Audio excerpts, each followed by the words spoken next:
end of September, first week of October 1966, they are planning to march to Eastern Region because he was a good man. They're saying Mbadiwe is one who had the opportunity to make Enugu an international airport. Instead, he messed up and moved it to the north, as usual. Now, all other Igbos must be destroyed. Of course, that's the impression they give. If you're good to them, then they try and spare you for the time being until they get to you in the end. Now, at 7 a.m. that same Sunday morning, they asked Mr. Lekiti and myself to get ready because we are going to show you how we have dealt with opera brothers and sisters. So the soldiers took Mr. Okpawa, who is pretending to be the nephew of Mr. Lekiti, who is a Ghanaian.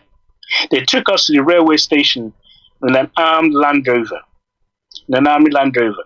And there we saw a sight which I would never live to see again to my dying day. Over 600 men, women, and children have been mowed down.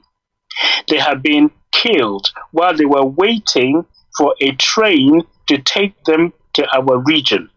A few of the children were still creeping over their dead mothers, shouting, "Mama, I am hungry," and went to drink. Some were sucking at their dead mother's breasts and left them to suck on.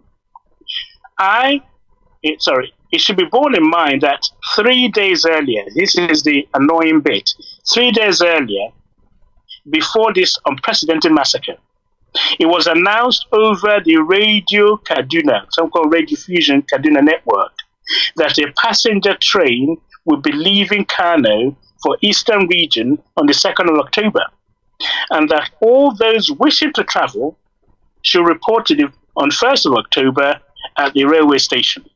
Of course, over 700 Igbos packed to the railway station. The announcement was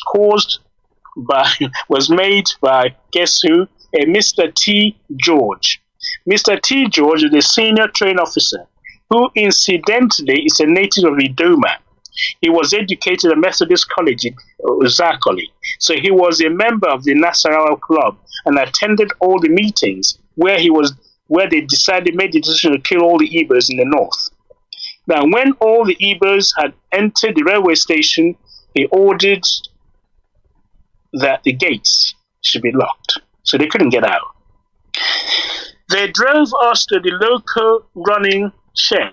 So I just showed the background. We tell you what happened at the Kanji Dam. The police went to the siren. Everybody who wants to go, come to the police station. Here, they made on the radio, Kaduna, very popular, by somebody who they are familiar, hearing their voice, someone from Idoma, who was at the Uzakoli, which is in the east, where he schooled. So his voice is familiar in order to lure all those Easterners who want to travel back to the east. 700 of them descended. They went to pack their things and go on the bank holiday, which was on the 1st of October, and they were mown down. Okay? So these people say, I want to stop there for now, because that's the experience that was going on in Kanu.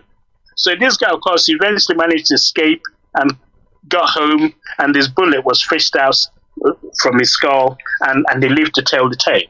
So that I'm just sharing this with you also, that you know the background to what happened to your people, to our people in the northern part of Nigeria. So I'm giving you the killing fields of K, Kaduna, K, Katsina, K, Kanji Dam, and K in Kanu. There are so many other towns with similar stories, just killing after killing after killing. So the only killing, the story goes that this killing stopped when? Anyone know? When there was no more Igbos or Nyamaris left in the north to kill. So as a result, there were an exodus, right? You weren't going to be told to hang around in the north. The only thing that's everyone from the east, the only thing in their mind is how do we get home? They abandoned everything. They started walking. Some jumped into a plane that was going somewhere. Some jumped into a train. And when they got to Otupo or near the border of Enugu, as about to cross the River Benue, the train would stop. the mob would jump in, kill as many as they can, put the bodies back in, so that when they arrive at Enugu, they're injured, maimed, half dead, and so on, to frighten the Easterners. Okay? So that was the killing that was going on. I'll now quickly speed up and take you to the scenario then of what happened when the Igbos or the Nyamalis left the north. Yeah, it would be interesting to know where the houses, the Sabungaris, what actually took place. What happened then? Now you got rid of all the people from the eastern region. So, as evidence, I present before you a report from New York Times. Somebody called Lloyd Garrison, who went back to the Sabungari in the Kanu. Yeah, he went there on the 7th of December to report what was the state of affairs after the Igbos have left Sabungari. Yeah, it's good to look at it now from the other side. He said, after the massacre of over 2,000 Igbos in Kanu in September 29, 1966, and the massive exodus of Igbos that immediately followed, New York Times correspondent Lloyd Garrison visited a deserted and desolate Sabungari Kanu, where the eastern Igbo quarters, and filed this report. Okay, so you understand the background. The killing has now stopped because no more Nyamaris to kill. Okay, now somebody needs to go there and find out what has happened. Okay, so he says outside the old city walls in Sabungari, or strangers' quarters, that's what it actually means, Sabungari, where the quarters in the north, you're not allowed to live inside their walled city because you're a foreigner, you're a stranger. So you left outside. So outside the walled cities, the houses were now empty and the streets were deserted today, except for a stray dog resting in the shade of a tree. The only sound was the crack. The streets were deserted today, except for a stray dog resting in the shade of a tree. The only sound was the crack.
Look at yourself. He was attacked. I know the moment down and the other bottle now more like somebody. How about bullet? See, you follow. Before you know, down and you follow, you know, as we should lose their conscience. So after that, I'm not really busy. And yeah, back on about 3 different places. Afamo Chief Nnamdi. I'm the president of Alaba International Markets Electronics. Okambonya can subu abarabido. I beronya ka ibia zwa ya dika isuwe na azumbu. Kama na ya de bombo emeka mbo na ina edie. Nda asa ha na abu. Abia ha were motor park of 3 lane. 1, 2, 3 in each side, 1, 2 in the other side. The only uzo ga forcing the wall uzo aga na ishinaga. Kege mere mbo for that mission ya mawabe wa ya. Mmadụ ịgafe agafe na ọwụ nsogbu. So anyị pụtazie n'ụtụtụ ụnyaahụ, eweziri onye ọbụla iwe ụwa anyị pụta. Ụfọdụ nọ n'akụkụ ebe niile ebuka ha shịchara moto ọnọchi ebe ahụ. Sị na ha ga-etinyezi paakị ebe ahụ. Andụ ụzọ agwụgwụla ha were chagwụla ụzọ niile. Anyị na-ajụwazi ha nke ka ọ ga-esi etinye paakị ebe ọ nọ mana ụzọ agada aga. So anyị kwuo ya ha eme nsogbu anyị gabazie n'ụjọ lokal gọọmenti chairman. Ga-agwa ya gaa na nke ndị DSS. Ga-agwa ha gaa na DPO ọjọọ. Ga-agwa ha okwu onye isi ha wụ ọba of Oniba. Gwakwa ese elekwenye ndị a na-eme ha sizi oke na ka anyị nwee meeting today by 12 o'clock. So okay, our meeting ahụ ka anyị na ndị amalgamated ndị isi anyị niile nọzi na-akwado ka anyị ga-esi wee gaa. Anyị na-apụtazie n'ụtụtụ a ọ na-agba anyị na fon so that na ndị agboro a na ndị a na-ebu na-eyuzu moto na ha na-agagharịzi ji egbe na-agbalịsi egbe elu ute onye ike na mma na bọtụ na-asa ele ebe ha nọ ha pụtazie ka ha gochi ha ka ha ji wụrụ mmadụ. Anyị pụtazie gawa ha kwatu the man si oke na ịkpara meeting wụ dị onye isi kabis na ịkpara meeting n'ụtụtụ a by 12. Ele ka awa ya bụ etebeda abịa ite ụmụ nga ga-abatazikwa n'ime ahịa anaghị agụ egwu ọgụ. Ele ebe a nọ na-agbalị egbe elu ya sị mba na ọ ga-akpachi ha azụ na ka ọ kpọọ ha ka anyị cherezie ka anyị mee mitin ahụ. Anyị nọzi n'ime mitin ahụ anyị bidozie gbawa egbe. So ndị task force anyị apụtazie sị mba na ha gịda ekwe sị ka a chọwazie ndị a m na-asa ha chere mezie anyị kpọọ ndị amị abịa ndị amị enwe mmekọtalide kpọọ ndị polisi abịa ndị polisi emekọtalide. At the end of the day ya ọrụ na ọgbagbuole ha mma na agba ọchị gbaa mmanụ 27 na egbe. So ọ dịrị mma na ihe anyị so ka anyị nwee good access to the road. Ụzọ anyị si abịa Alaba ọ bụrụ na iburu kọntena na-abịa Alaba na from Vos tupu gị irita Alaba ị ga-spend more than 70,000. Then ọrụkwa na iburu bọs ị ga-aga buru ngwa ahịa na-abịa tupu ibeta Alaba na ị ga-akwụ more than 50,000. So mgbe ahụ nọ mgbe ka ihe ga-akọntinu anyị nọ na-atọreti ọ dịrị bọta mgbe mbụ ọ bụrụkwa na ọta anyị chibe na-azụ ahịa anyị na ha nọ n'ebe a for donkey of years. Onwedị ụdị nsogbu a kama na ha bidoziri eke a madụzi ma ọ bikos na a na ha achọzi ka ha mee anyị intimidate ọ ka ha mebi ka ha megide anyị. So ọ ya wụ the situation anyị nọ taa ile n'anya Alaba azụ ahịa mana Alaba agaghị azụ ahịa echi nwanne echi until Monday ka anyị nwee ike fight all this thing to a conclusion. Ihe dị anyị n'obi anyị ga-eme iwu anyị achọghị iwuru iwu a n'aka anyị. O nwere ndị ọka iwu, o nwere ndị law enforcement agents ndị na-anya anyị kpọpụla ha from states, from local government, from area command. Ha bịakwara na bịa mụ things by themselves. So ihe anyị na-ayụzi ha hụ na ha nyere anyị aka chụọ ndị agboro a. Anyị asịdịkwa ha mere biznes hụ ndị nke na-akwụ local gọọmenti ụgwọ anyị asị na ha gwara ha na ha nyere anyị from Vos to Sele. Ha hapụga within this our business environment. Can we come any business? Can we zone ahịa? Could you believe that ọ nwere ike mmadụ ebe ebe a zụrụ ofu telivishọn ọ bụzie ọ bụtara edowe n'iru ha sị weta 1,000 and ị ga-enweta 1,000 na ha bido tiwe ihe ka a na-etinye ha bụrụ ngwa ahịa ahụ. So ihe ndị a dịrị mma ihe international market. I believe that na Alaba that the government they generate more than 5 billion IGR from this market. They should be considerate. Ọgwa na emechie taa like it anyị na-azụ ahịa ọ bụrụ a ga-akpata 1 naira because ọwa ime business ha mee. So anyị anyị conducive environment ka anyị nwee eme business anyị did against anybody. Kama na ihe anyị so ka anyị nwee ebe anyị ga na-anọ azụ ahịa nwee freedom.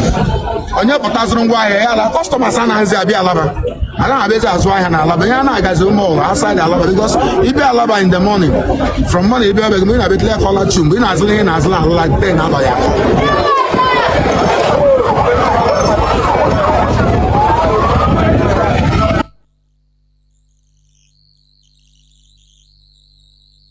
Chukwu okike abịama Chukwu na-afụ na ife afụ na nzuzo. Chukwu maara onye aka ya dị ọcha na onye obi ya dị ọcha. Nwoke si na ya ji ọfọ, nwaanyị si na ya ji ọfọ, mana ọfọ maara onye ji ya. Ụkpaka na-agba n'udo mmiri ọ chụrụ ọzụọ. Gaa n'ogwe o mechi ụzọ osi mpịara na azụ nwa igiriga ọgụ nke mmụọ. Ọ gịnị ka m ga-etu gị ka o zuolo gị? Asị m n'oge akara aka eluo, ịbụ mmụọ ka mmụọ, ibe ka ibe. Chukwu okike onye obiọma sị m unu binye n'oge akara aka eluo. Mmụọ niile m na-ejere ozi asị m unu binye n'oge akara aka eluo. Oke mmụọ, oke mmụọ, oke mmụọ, oke mmụọ, oke mmụọ, oke mmụọ. Mmụọ niile m na-ejere ozi asị m unu binye elu. Tetenụ n'ụra, tetenụ n'ụra, tetenụ n'ụra, tetenụ n'ụra. Asị m n'ọnwa unu nwoke bụ nwa eze Chukwu bụ ụzọ mba aka ji ọfọ Igbo ọzọ eme nte eme ime. Ọ sị m nọ ya nọ n'etiti unu taa. Ọsọ unu binye enu n'oge akara aka eluo. Mmụọ nna nna anyị ochie asị m gị binye. Mmụọ na-afụ na ife afụ na nzuzo asị m gị binye. Oke ọfọ ji eje ọgụ asị m unu binye. Ọfọ ndị Igbo niile asị m gị binye. Ọfọ ndị mmiri asị m gị binye. Ọfọ ndị ikuku asị m gị binye. Eze nwaanyị osimiri asị m gị binye. Eze nwaanyị nwaanyị na-ebe asị m gị binye. Eze nwaanyị idodi ikwu na-eme asị m gị binye. Eze nwaanyị amambara asị m gị binye. Eze nwaanyị osimiri nji aba asị m gị binye. Eze nwaanyị ala Igbo niile asị m gị binye. Eze nwaanyị ọgba asị m gị binye. Eze nwaanyị anike wawa asị m gị binye. Oke arụsị na n'ike o juru nwaanyị aga anị asị m gị binye n'oge akara aka eluo. Igirigi ọgụ mmụọ. Asị m na gboo dike mbọsị ihe ike mere ọ ga-achọkwa nwa dike. Asị m dododo unu binye unu bịa tara ọjị na chijiri eji efola. Asị m unu binye unu bịa tara ọjị na chijiri eji efola. Nna nna anyị ochie mmụọ niile nwụrụ anwụ ka anyị dị ndụ. Mmụọ niile nwụrụ anwụ ka ụmụ Igbo dị ndụ. Mmụọ niile nwụrụ anwụ ka Mazi Nnamdi Kanu dị ndụ. Mmụọ niile nwụrụ anwụ ka ụmụ Biafra dị ndụ. Asị m unu binye n'oge akara aka eluo. Asị m na gboo dike mbọsị ihe ike mere ọ ga-achọ nwa dike. Ọ sị na mberede nyiri dike na mberede ka o ji ama nwa dike. Ọ ya ka m ji akpọ unu n'isi Ọhamadike. Ọhamadike bụ Mazi Nnamdi Kanu. Ya ọ bụ Mazi Nnamdi Kanu. Otu mkpụrụ anya ji isi ụgwọ. Otu ọnụ na-ekwuchitere mba niile. Ụkpaka na-agba n'udo mmiri na-agba n'oge nke ya. Asị m unu binye n'isi ya. Nye ogologo ndụ na-arụ isi ike. Napụta ya na eke, napụta ya n'orie, napụta ya n'afọ, napụta ya na nkwọ. Asị m na ahịa akara aka anaghị eri nwa ngwụrọ, na ahịa akara aka agaghị eri Mazi Nnamdi Kanu. Asị m unu ga-anapụta Nnamdi Kanu na eke, napụta ya n'orie, napụta ya n'afọ, napụta ya na nkwọ. Asị m mee ka ọnụ niile kwụrụ njọ n'isi ya tụgharịa kwụ mma. Ka ọnụ kọrọ ogiri ọnụ kọrọ ogiri lachaa. Chukwu okike abịa ama onye jiri mmiri siri ike kpọọ aja were aja siri ike kpọọ mmadụ. Asị m na taata bụ ụbọchị eke n'ala Igbo. Asị m na eke ga-eketara Nnamdi Kanu ndụ. Eke ga-eketara ya nwere onwe. Oke ga-eketara ya ndụ. Oke ga-eketara ya Biafra. Oke ga-eketara ya nwere onwe. Oke ga-ekegburu ya ndị iro, kegburu ya ajọ mmadụ na ajọ mmụọ. Asị m na mbọsọ ga-apụta ekwensu ga-anọ n'ụra, ndị ilo ya ga-anọ n'ụra. Ọkwa na ekwe osu. Asị m gịnị bụ ekwe osu? Asị m na mbọsọ ga-apụta ya bụ ndị ilo ga-anọ n'ụra. Ọha bụ ndị ọha nwa bụ ekwensu. Asị m na ha ncha ga-anọ n'ụra. Na Nnamdi Kanu ga-apụta n'ike na ebube. Nnamdi Kanu ga-apụta n'ike na ebube. Asị m na ọnụ kwụrụ njọ n'isi ya ga-atụgharịkwọ mma. Asị m ọbịa igbu Nnamdi Kanu gbuo onwe ya. Onye si na Nnamdi Kanu agaghị adị ndụ, onye a ga-eji anazere mmiri. Onye si na Nnamdi Kanu agaghị apụta, onye a ga-eji anazere mmiri. Ọnụ niile kọrọ ogiri ọnụ ga-akọrọ ogiri lacha. Osisi abụla oturu ga-emeche wee kwele. Onye asị na Nnamdi Kanu agaghị apụta, asị m na ọnụ ahụ iji wee kwuo ya na ike ejikwa ya wee kwugharịa mma n'isi ya. Asị m na ya bụ onye ahụ na-atụ Mazi Nnamdi Kanu aka, asị m aka gị ga-akpọnwụ. Osisi ahụ fọrọ Nnamdi Kanu wee tọọ nkwe, asị m ikuku futuo gị. Anya ọbụla fọrọ Nnamdi Kanu kwawa akwa alịla, asị m alịla akọrọ ya n'anya. Onye fọrọ Nnamdi Kanu cheta ihe gburu nwa ya, ihe gburu nwa ya gbuo ya, maka na ọ bụrụ ya gburu nwa gị. Chukwu okike abịa ama asị m na mberede nyiri dike mberede ka o ji ama nwa dike. Asị m na okirikiri ka a na-agba ukwu ose, ọ dadị ukwu ose enu. Na okirikiri ka ndị iro ga-agba Nnamdi Kanu mana ha ama mkpata ya aka. Ọ sị na nkirikiri ka ọ na-ekiri odido jiri odido enyi ozu. Na ọkwanụ nkirikiri ka ndị iro ga na-ekiri ya mana ha ama mfụ ya anya. Asị m na eje anabụ isi ije. Asị m na Nnamdi Kanu ga-eje na ọ ga-ana. Asị m na inye anaghị eri ọba maka na inye na ọba bụ nwanne. Inye agaghị eri Nnamdi Kanu maka na ọ bụ nwa. Asị m na Nnamdi Kanu ga-adị ka echi, echi anaghị agwụ agwụ. Maka na ije ejere bụ ije mmiri, ọ bụrụ eje nkụ. Asị m na ya bụ ije ga-abụ ije mmeri. Asị m na ọ ga-anata ga-abata n'udo asị m na ọ ga-abata sirili welere asị m na unu ga-aga kpọnatara anyị Nnamdi Kanu asị m unu ga-akpọnatara anyị Nnamdi Kanu ga-akpọnatara anyị Nnamdi Kanu ga tụnye ugo ga nye ya mmeri ga nye ya mmeri ga nye ya mmeri tụnye ugo n'elu ugo nye ike n'elu ike nye ndụ n'elu ndụ ọkwanụ ndụ ka o ji efu na-efufe unu nye Nnamdi Kanu ndụ onwe ike wee kwụrụ jinjin onwe ike wee kwụrụ wee fuo n'ofufe a sị na ya kara ka anaghị eri nwa ngwụrọ ihe mere ha ji jide Nnamdi Kanu bụ ka nwee ike wee megide ndị Igbo ka nwee ike megide ụmụ Biafra ka nwee ike wee kwuchi anyị ọnụ ka ha nwee ike wee kachi anyị ọnụ ka anyị ghara ikwu okwu ọzọ mana ama m na dododo Chukwu okike abịa ma ndị nwa na ndị nwe mmiri ndị nwe ikuku ndị nwe anyanwụ mmụọ nna nna anyị ochie mmụọ niile nwụrụ anwụ ka anyị dị ndụ mmụọ niile ọ kpọfọrọ ọbara ha n'ike maka ihi Biafra asị m unu binyenu asị m unu dododo na ọkwa na unu bụ ihe nwe ike a ọkwa na unu ga-eji ọgụ mmụọ ọkwa na unu ga-aga bori ahịa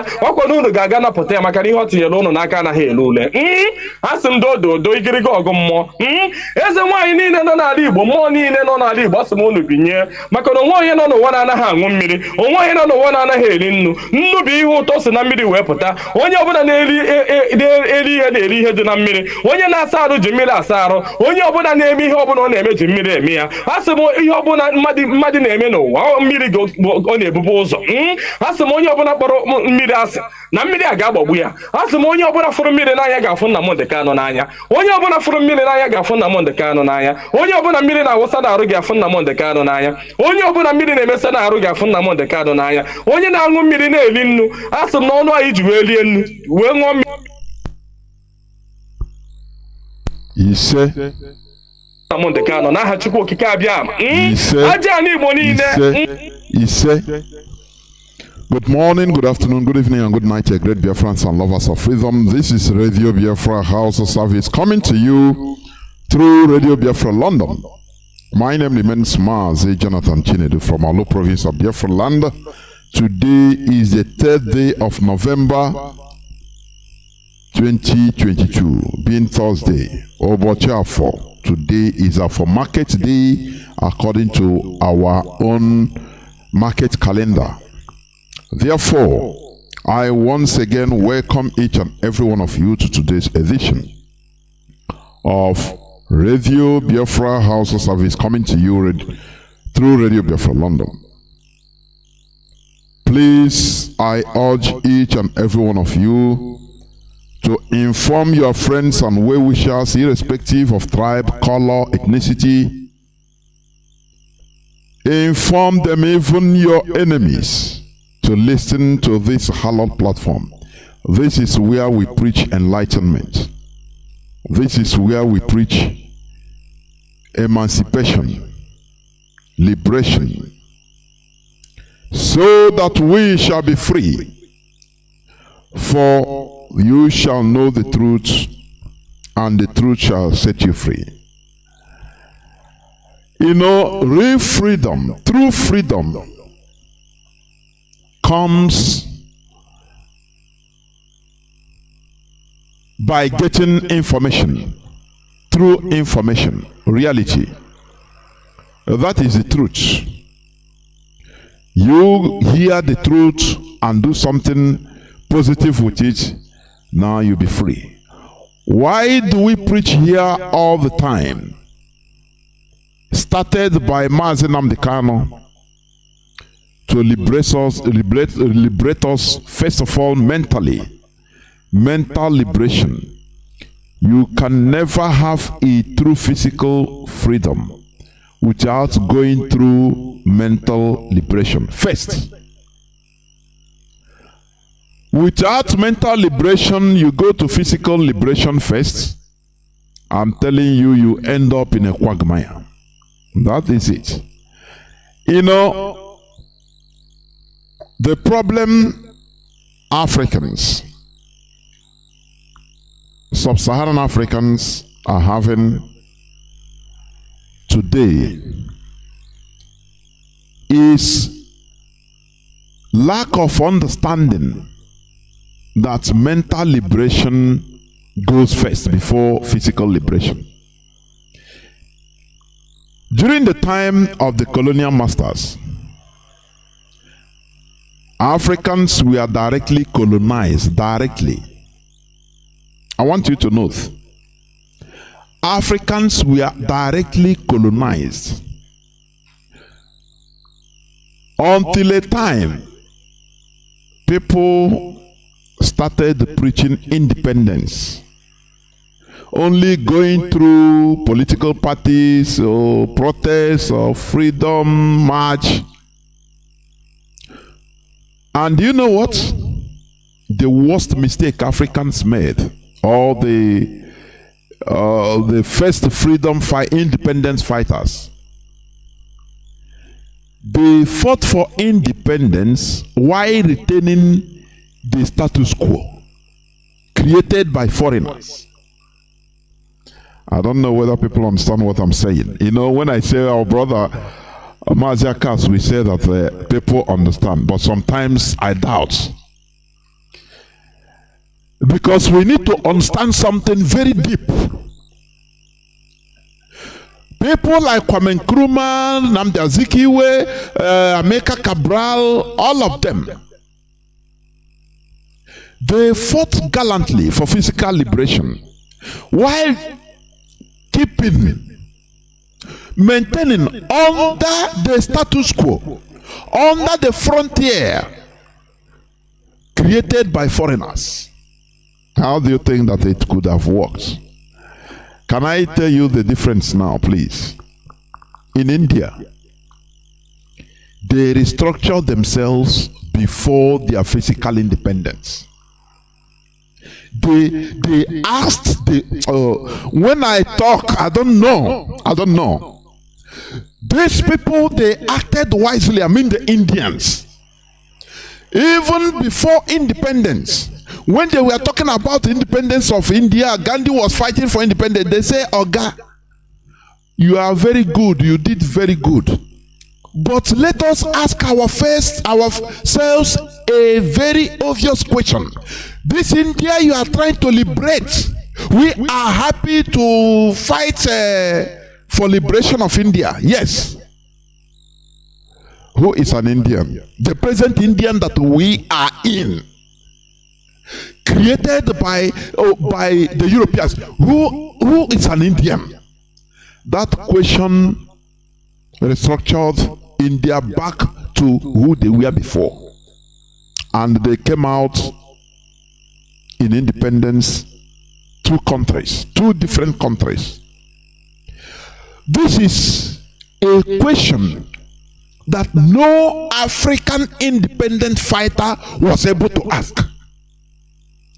They were carried away by emotions. Oh, we have learned, we studied in Harvard, oh, I can develop, I can do this, I can do that. Don't worry, let the Europeans go, we can manage ourselves, this and that. Without understanding that, look, how can you maintain the status quo? How can you maintain the borders that the Europeans left? And you think that you can manage it? You think that you can do something about it? Do you see the difference between black Africans and non-black Africans? Do you see the difference? The reason. It is not something that we are told. No, the reason. The reason critically. Once somebody brings out an argument, it will strike them that, look, yes, this man is right. Before we have problems in the future, who is an Indian? That question was asked before 1947, before Indian independence. I know that our family members in India will be hearing my voice, are listening to me. This is why India is doing well today. Do you understand? Do you know it took blood? It cost India a lot for them to restructure to what they are today. Do you understand? You know, Mahatma Gandhi, a very brave man, very wise fellow. He fought for physical independence without violence. Yes. For the status quo laid down by the Europeans to continue staying, to continue as it is. And while these Indians, they were answering them, asking themselves this question, who is an Indian? It became a national discourse. Mahatma Gandhi was busy clamoring for big India. Oh, India that I fought for, irrespective of whether you're a Muslim, you're a Christian, you're a Hindu, you're the normal thing, the normal blah blah blah of politicians. No, we are one. We should be one. So I fought for everybody. Oh, we should be one. Please, we should be one. The people that reasons, they tell him, oh God, you have done your bid. You are not India. You are one person out of Indians. While he was busy crying for loss, why should we divide this and that? One Buddhist or Hindu had a call. They call him extremist, but they will be thanking him today. One Hindu had a call, shot and killed Mahatma Gandhi. Say, man, you cannot keep us in chains. You have done your bit. Now it is for us to act as normal human beings, the people, because we are the people to suffer. It is better we suffer now than suffering forever in the future. They assassinated Mahatma Gandhi in 1948, a year after Indian independence. While Mahatma Gandhi was still mourning for the loss of Pakistan. Oh, he was there in a Muslim part of India, which is Pakistan that time, telling them, no, campaigning, why are we dividing? Oh, we should have been one. Oh, this and that. They killed him. And today, I know they are thanking that man today, I know. Directly or indirectly. This is something that black Africans never do, because they are always carried away by sentiments. The same way today in the Nigeria setting, you see people being carried away by sentiments. We do this. Oh, this person, this politician will fix Nigeria. Oh, he will do this and that. Normal African faults. People that cannot control their emotion. That is what Asians say of Africa. Africans, black race. They say these are people, they are not capable of controlling their emotion. They act on emotions, nothing more, sentiments, and they don't take wise decisions. So what we are doing today is to explain the situation, the reality of our time, to our people, to all and sundry, so that you make the right choice. That is all. That is all. So that we don't make the mistake of our ancients, people that fought for independence. Oh, don't worry. Oh, don't worry. We will develop. Under you call yourself, you maintain the borders being created by whites, being created by Europeans. You don't ask questions. Do you know that India, let me tell you, the present India you are seeing today, India, during the colonial period, do you know that some part of India were colonized by France and they call them French Indians? The same thing they call African Francophone. And one people, when you think of our problems, please go deeper, go a little deeper. Don't be on top, just on top, swimming on top, asking, oh, this is a solution, this is a problem, this is a problem. No. Go a little deeper and you will understand. India, you are seeing today, they restructured themselves into their organic nature, who they were before the Europeans came. Do you understand? Do you know that before, they had what do you call it? French India, Francophone India. They have a Lusophone India. What I'm telling you, go and make your researches. The same people, Hindus. But Europeans came, this one, the same way they divided Africans, the same way they separated the brothers and named them Francophone and Lusophone and Anglophone. That was what they did to India. But Indians, they are wise people. Do you understand? They know good thing when they see it. They know what is good for them. Now, Indians started during the time of colonialism. You see an Indian speaking a Hindi, Indian. He will be calling his brother, no, you people are Francophone. Then they say, no, you people are Spanishphone or Lusophone. But they are the same people. That question restructured all of them. That question, who is an Indian? He made India to fight for real independence, not this flag independence fought by Africans. You understand? They went by force. They said, let us suffer now instead of suffering forever in the future. You understand? They say, let us suffer now. Now, they went, they took by force, unified themselves by force. India, Francophone India, they say, hey, we are all brothers. Come, by force. Europeans do, they say, no. By force. Blood was shed. As of that time, they say, millions of internal refugees were recorded. Restructuring that time, movements of people. You see Indians that we are living in the side of Muslim Pakistan, Muslim that time, Islam, Muslim side. They have to come back.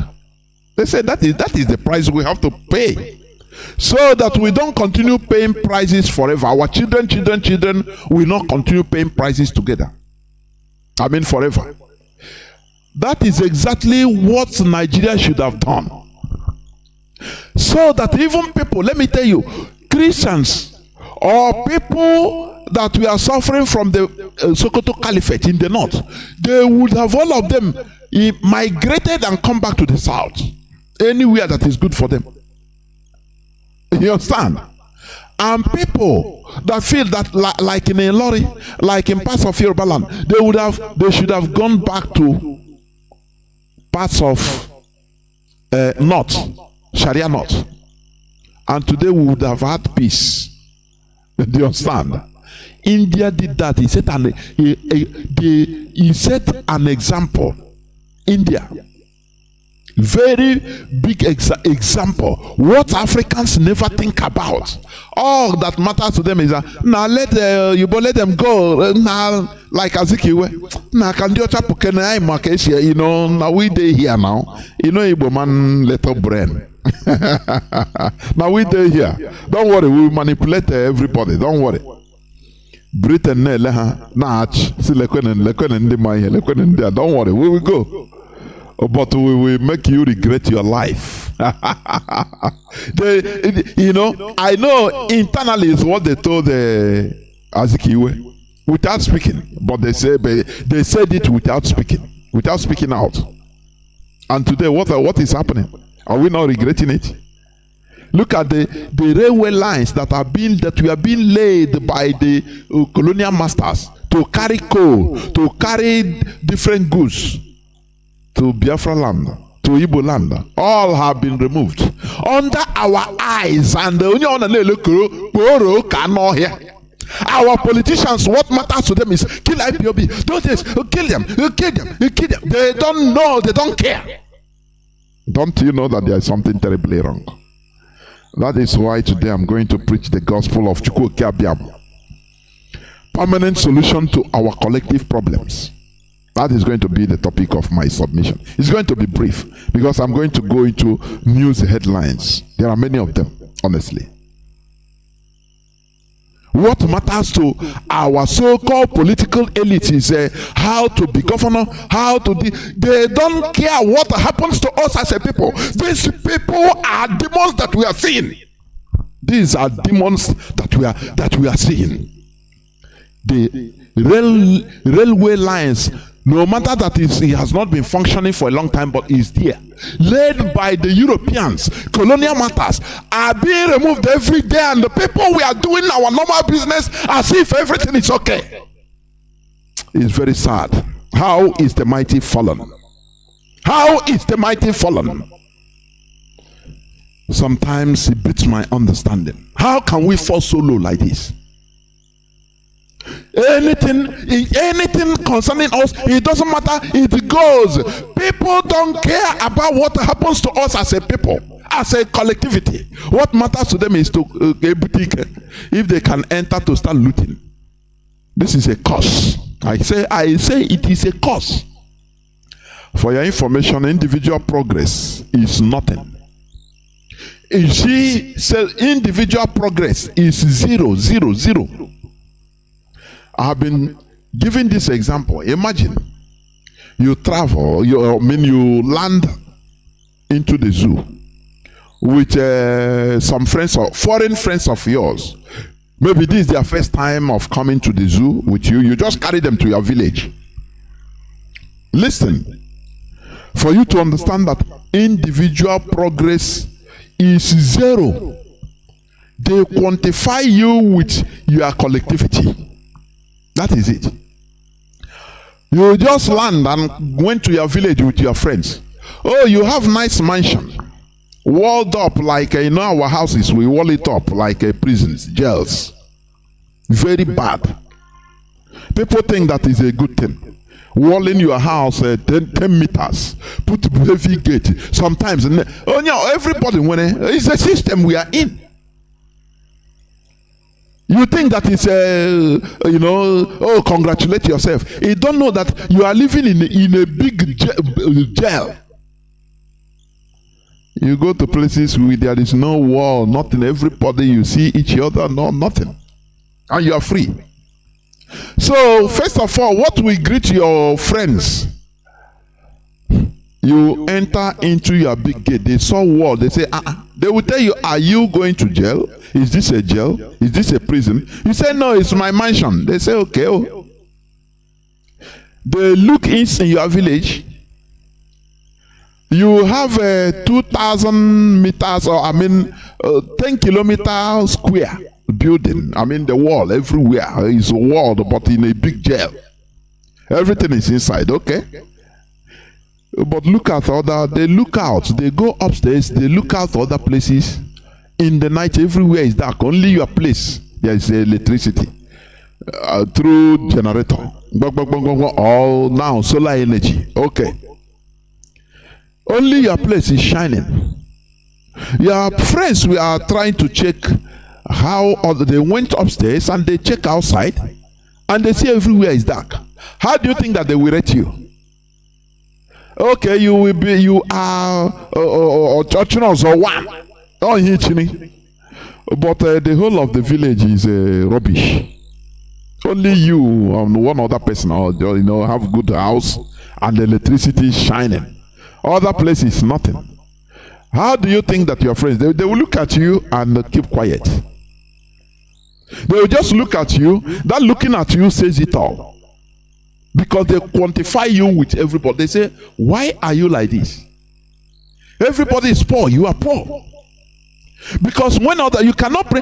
No, I am the Chirozo. I am the. You see people coming to meet you. They see people coming to meet you. Miserable. You see people that are sick, that they don't even know. They are coming to beg you. You are sharing small money. And you are happy.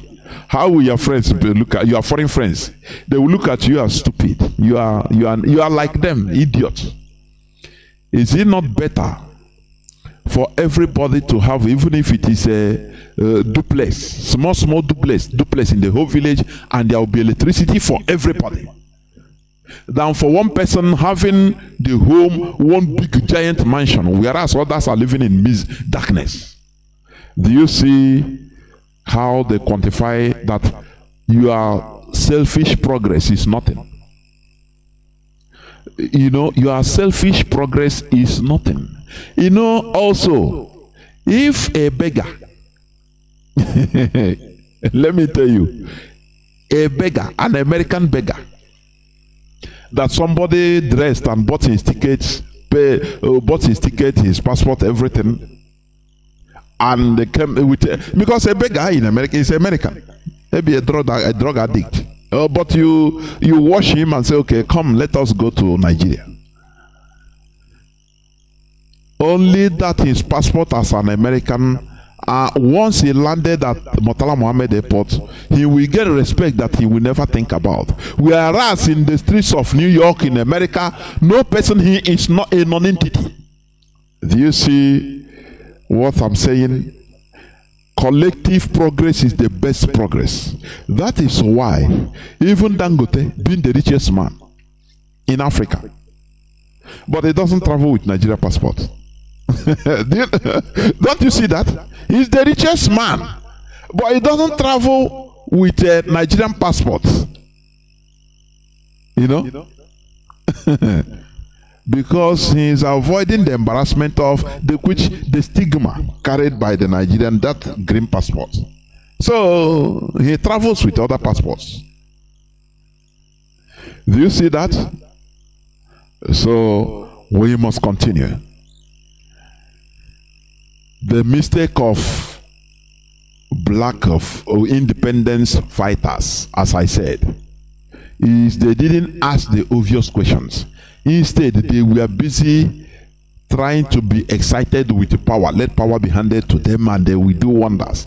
In a white man property. Nigeria created by white man. And you will do well. And they will just leave you.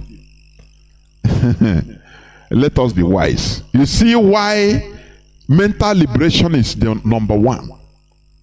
Because we discuss everything. We discuss every problem. We talk about solutions. We open our brains. We open our minds to issues, to superior arguments. That is what IPOB is for. Superior argument. Let superior argument reign. We don't care how it comes. Superior argument is what we are for.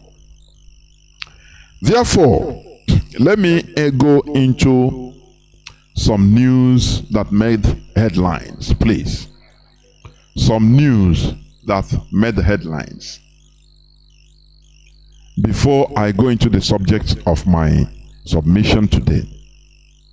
You know, let me tell you, the other day we have been hammering Mietiala that they have hidden.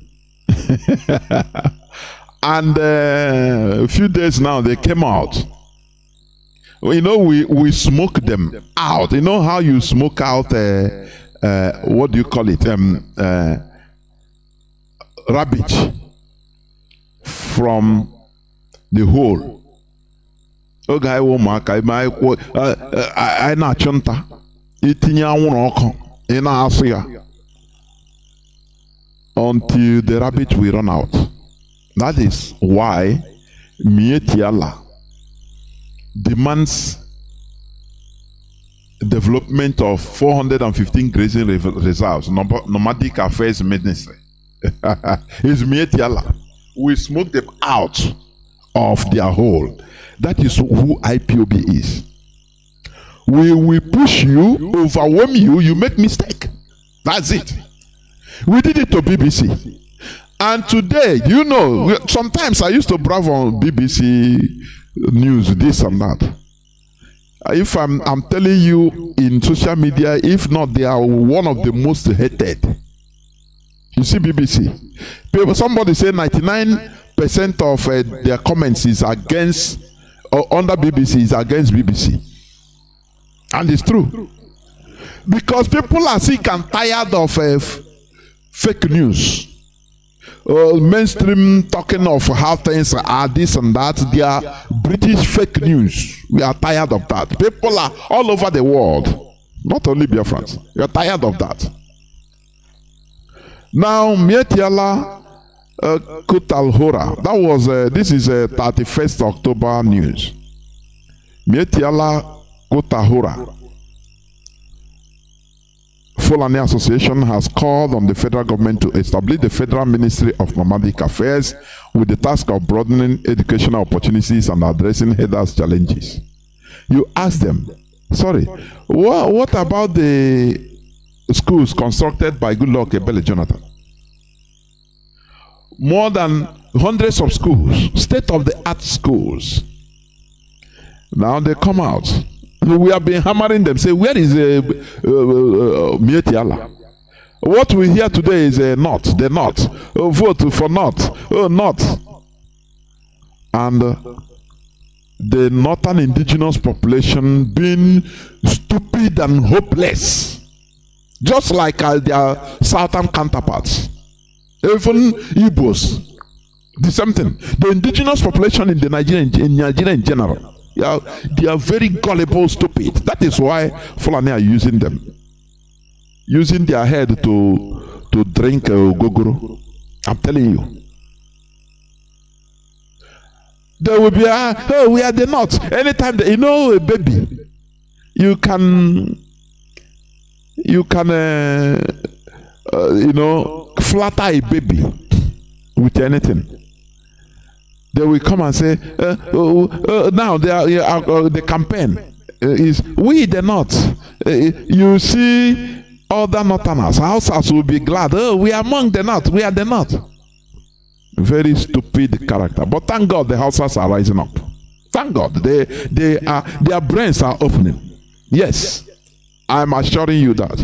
Mieti ala Kutalhora, Fulani, they have come up asking for Ministry of Nomadic Affairs.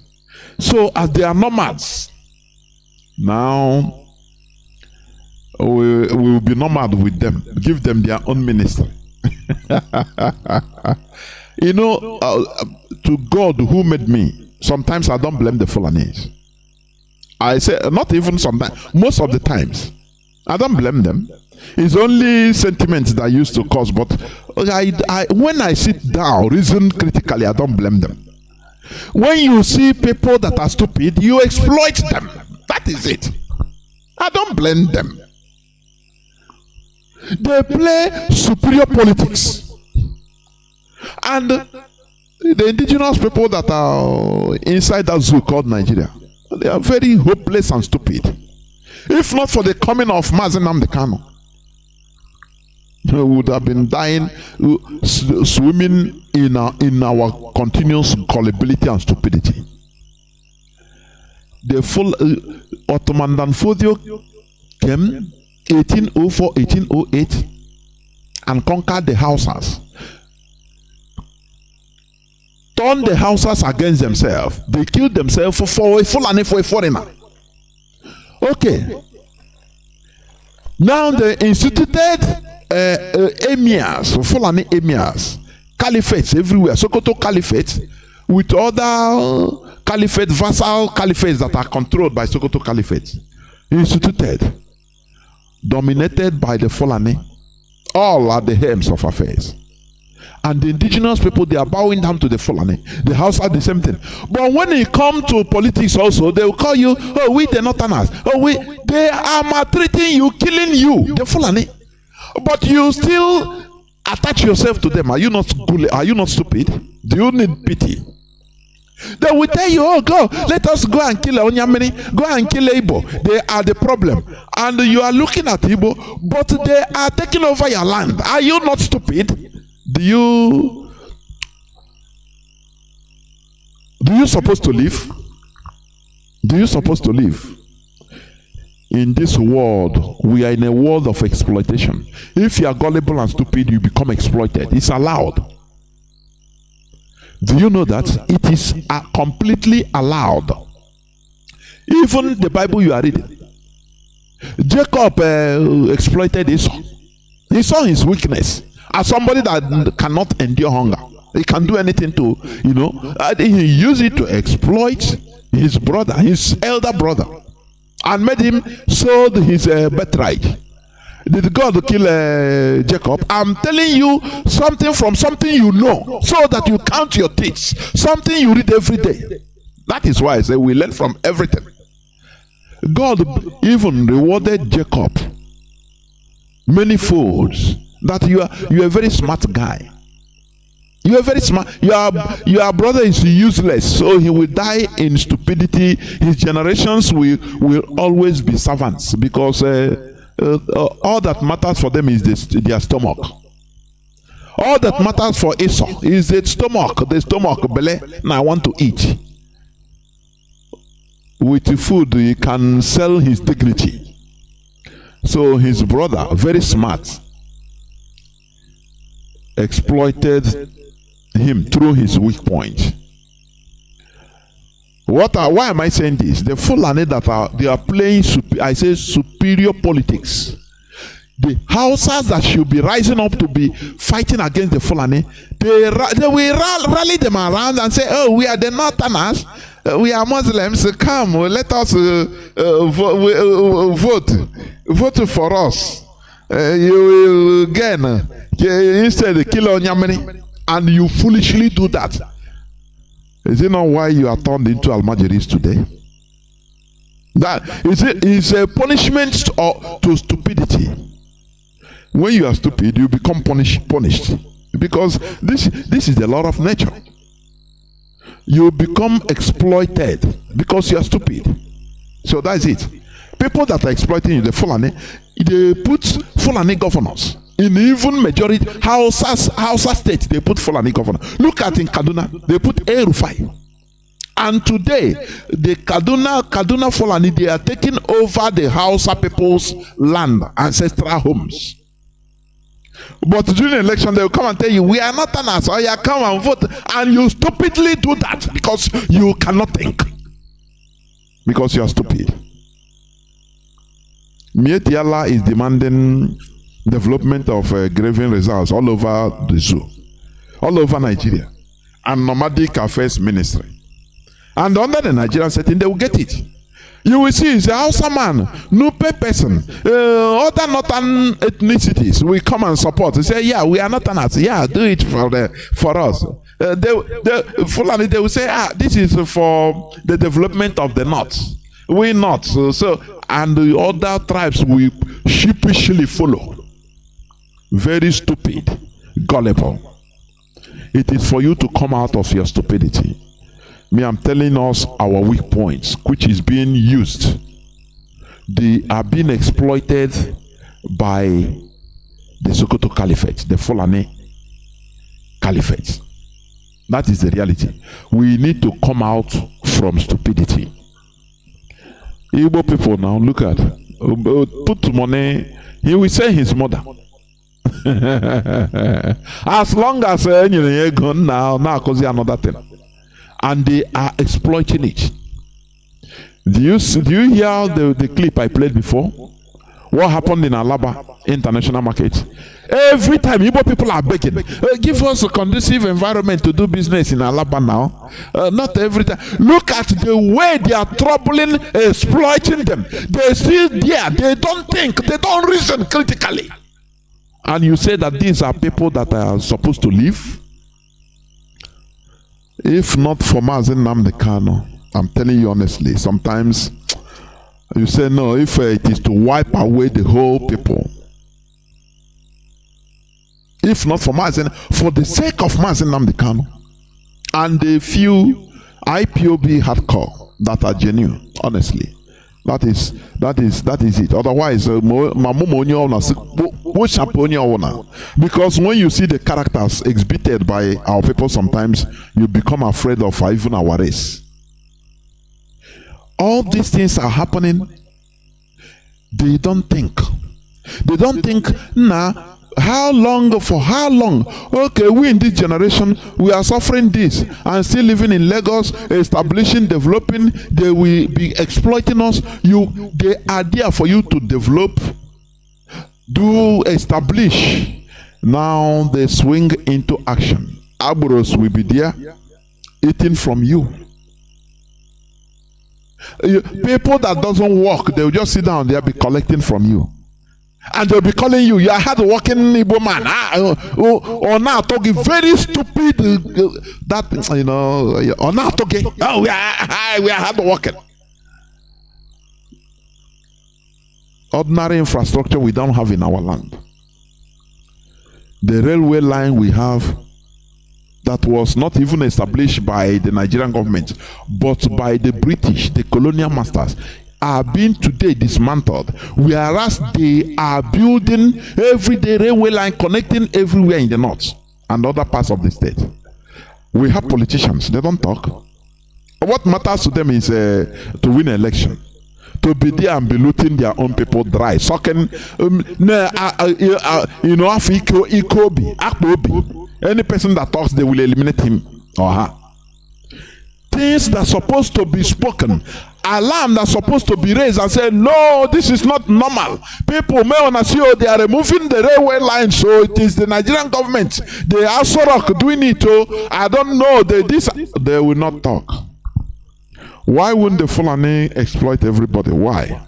Why wouldn't they? Whereas they are crying for their people to be to have nomadic affairs ministry, to establish grazing reserves.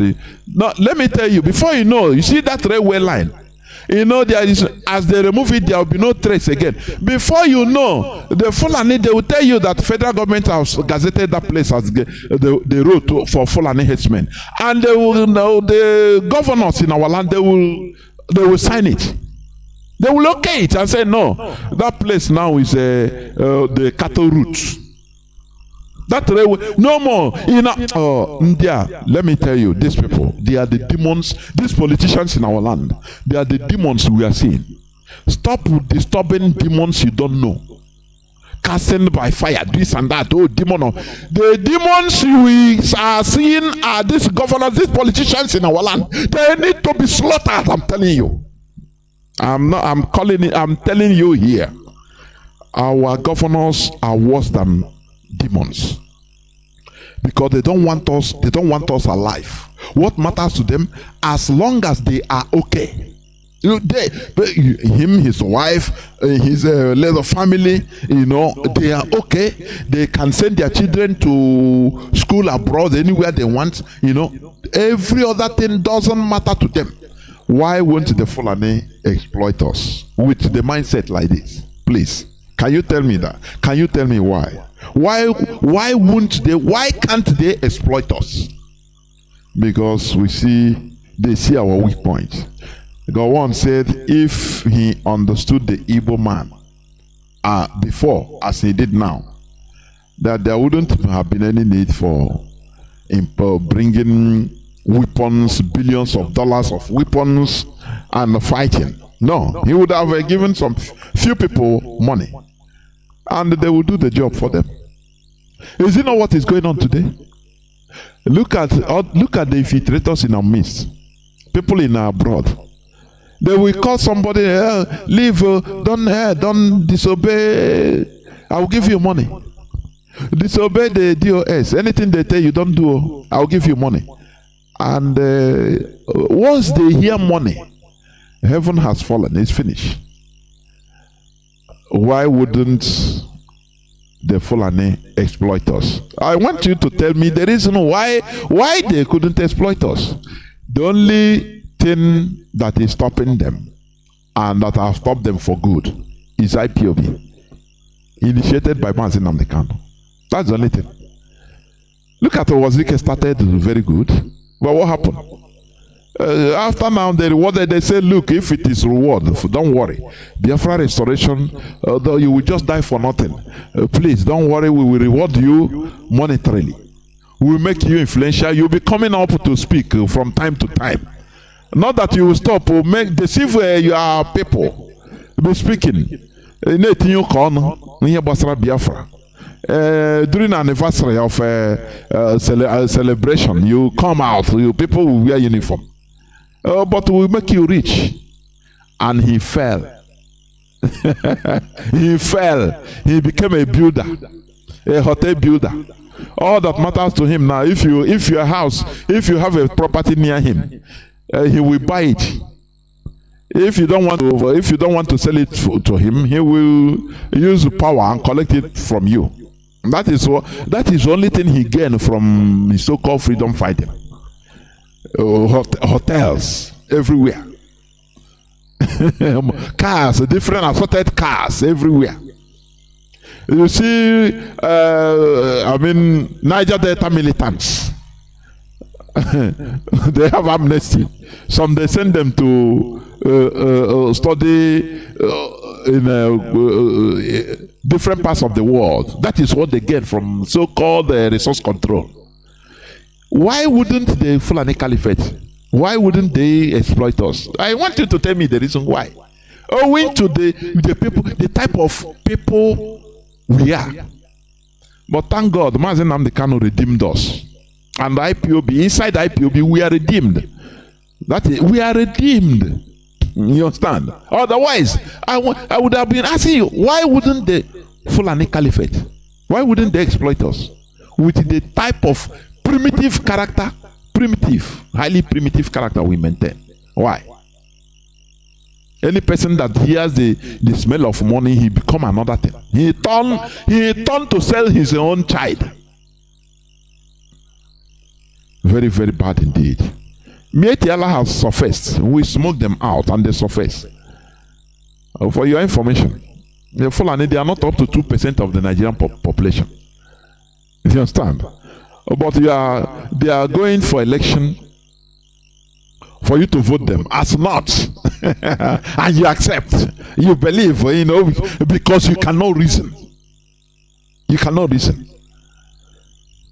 They tell you that publicly they defend their terrorists, Fulani terrorists that are on rampage, killing the TV, the Nupe, the Adamawa, the Hausas, taking over their lands. But now they are campaigning, oh, we are not.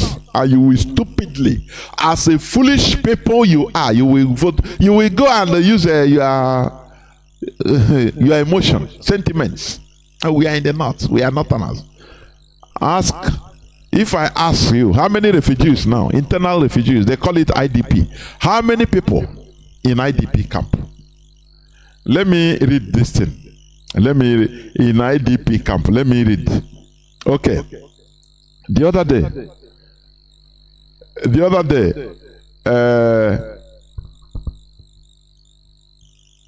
Atiku Bagadu, governor of Kebbi, he tells the refugees, internal refugees, indigenous people, they mock them because they are brainless. The Fulani, the way they act, they are mocking every indigenous population. When I say they mock them, all the indigenous population in Nigeria, I class all as stupid. If not for the eye-opening of Mazi Nnamdi Kanu, I'm telling you. Listen to what he said the 29th October 2022. God destined you to suffer, be terrorized by bandits. Kebbi Governor Atiku Bagadu tells internally displaced personnel, IDP camps, IDP personnel. That is refugees that have been pursued by their people, the Fulani. I will read it a bit for you to see how they mock your stupidity. The indigenous people in general.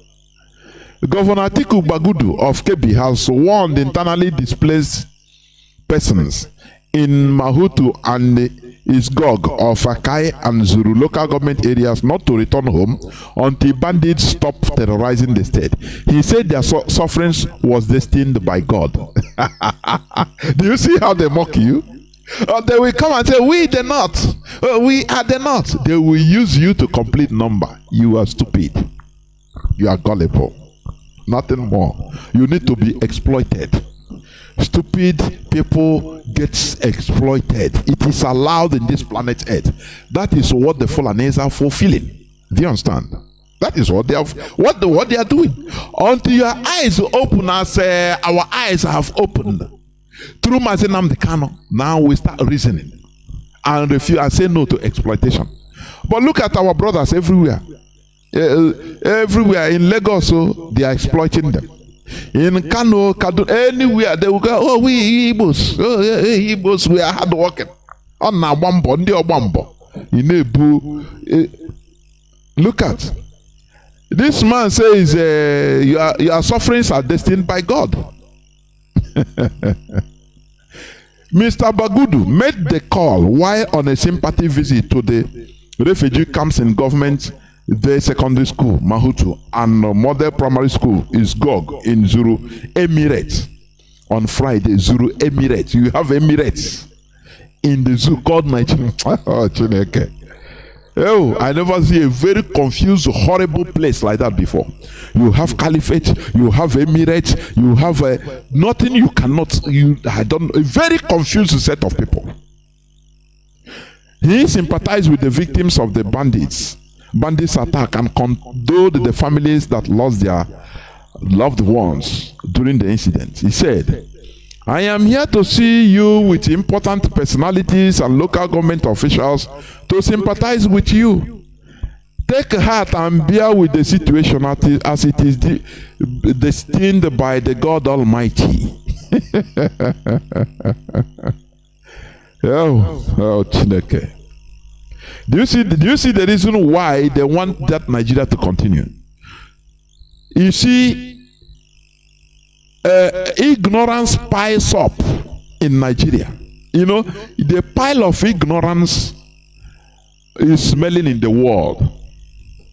They told the people, this man is a Fulani man, the governor, Kebbi State. Told the indigenous people that are suffering, that are being removed brutally from their ancestral lands, that it is their destiny. It got destiny to be so, so you have to bear it. And it is them that are sponsoring what is happening. You see, I say, in the back of your mind, know that when you fuck up, you become exploited. Exploitation is allowed. I'm telling you honestly.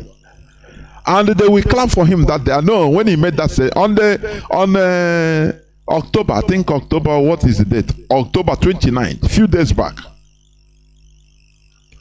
And he is a Fulani man that are orchestrating their massacre. He said, don't worry, it is God's will. Oh, we are Muslims. You are Muslims, so bear it now. So you cannot doubt God. How can you question God? So it's God that make you to be there, okay? And maybe he will give them a bag of tuwo and rice and sorghum and their NCT. They will go back to sleep. If you tell them that, look, what is happening to you is man-made, they say, no, it's God. Don't worry, it's God. Do you see why we are attacking religions? Do you see that? Let me tell you, sometimes it seems I have another voice, I'm telling you, to bring out what I want to say. Do you see this religion, these two religions, Christianity and Islam? The damage they are doing, they are number one problems. I am telling you today, they are, weapons of mass destruction. When you talk about real weapons of mass destruction, it is these two religions. I'm not saying it with sentiment. I am saying it with cool head. I have seen and concluded and seen and said no. These two religions are the weapons of mass destruction in Nigeria. Look at this man now, this Fulani governor. He came and tell them, sealed their fate. The whole people suffering, people that were removed, that ran away alive, or that many of their siblings died, were slaughtered by the Fulani terrorists, which this man Bagudu, the governor, sponsored. Now he come because they are Muslims. Okay, it's God that put you here, so blame God. So it's your destiny. In this world, everybody have destiny. So your destiny is like this. So don't complain. If you as an individual go to preach to these people, say no, this thing is man-made, they will stone you and say no. Are you an infidel? Who are you to talk? That it is God that put them. So glory be to God. In every situation you thank God. Do you see why I will never leave this religion? Do you see why I will, until I die, I will never leave it? It is a weapon of mass destruction. They are the main problem. That's why the Nigerian politicians, they leave it.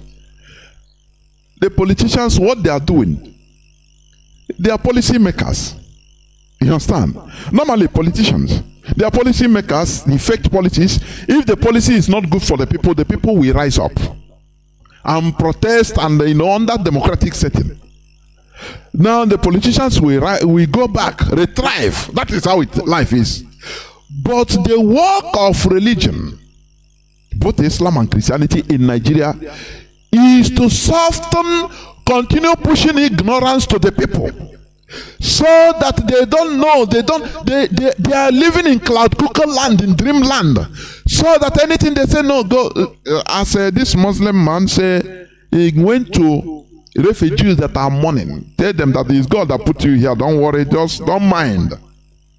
Okay? In churches, pastors will be telling their gullible zombie followers, no, your problem is God, though. So pray to God, cast away the demon of poverty. And people will be casting away demon of poverty.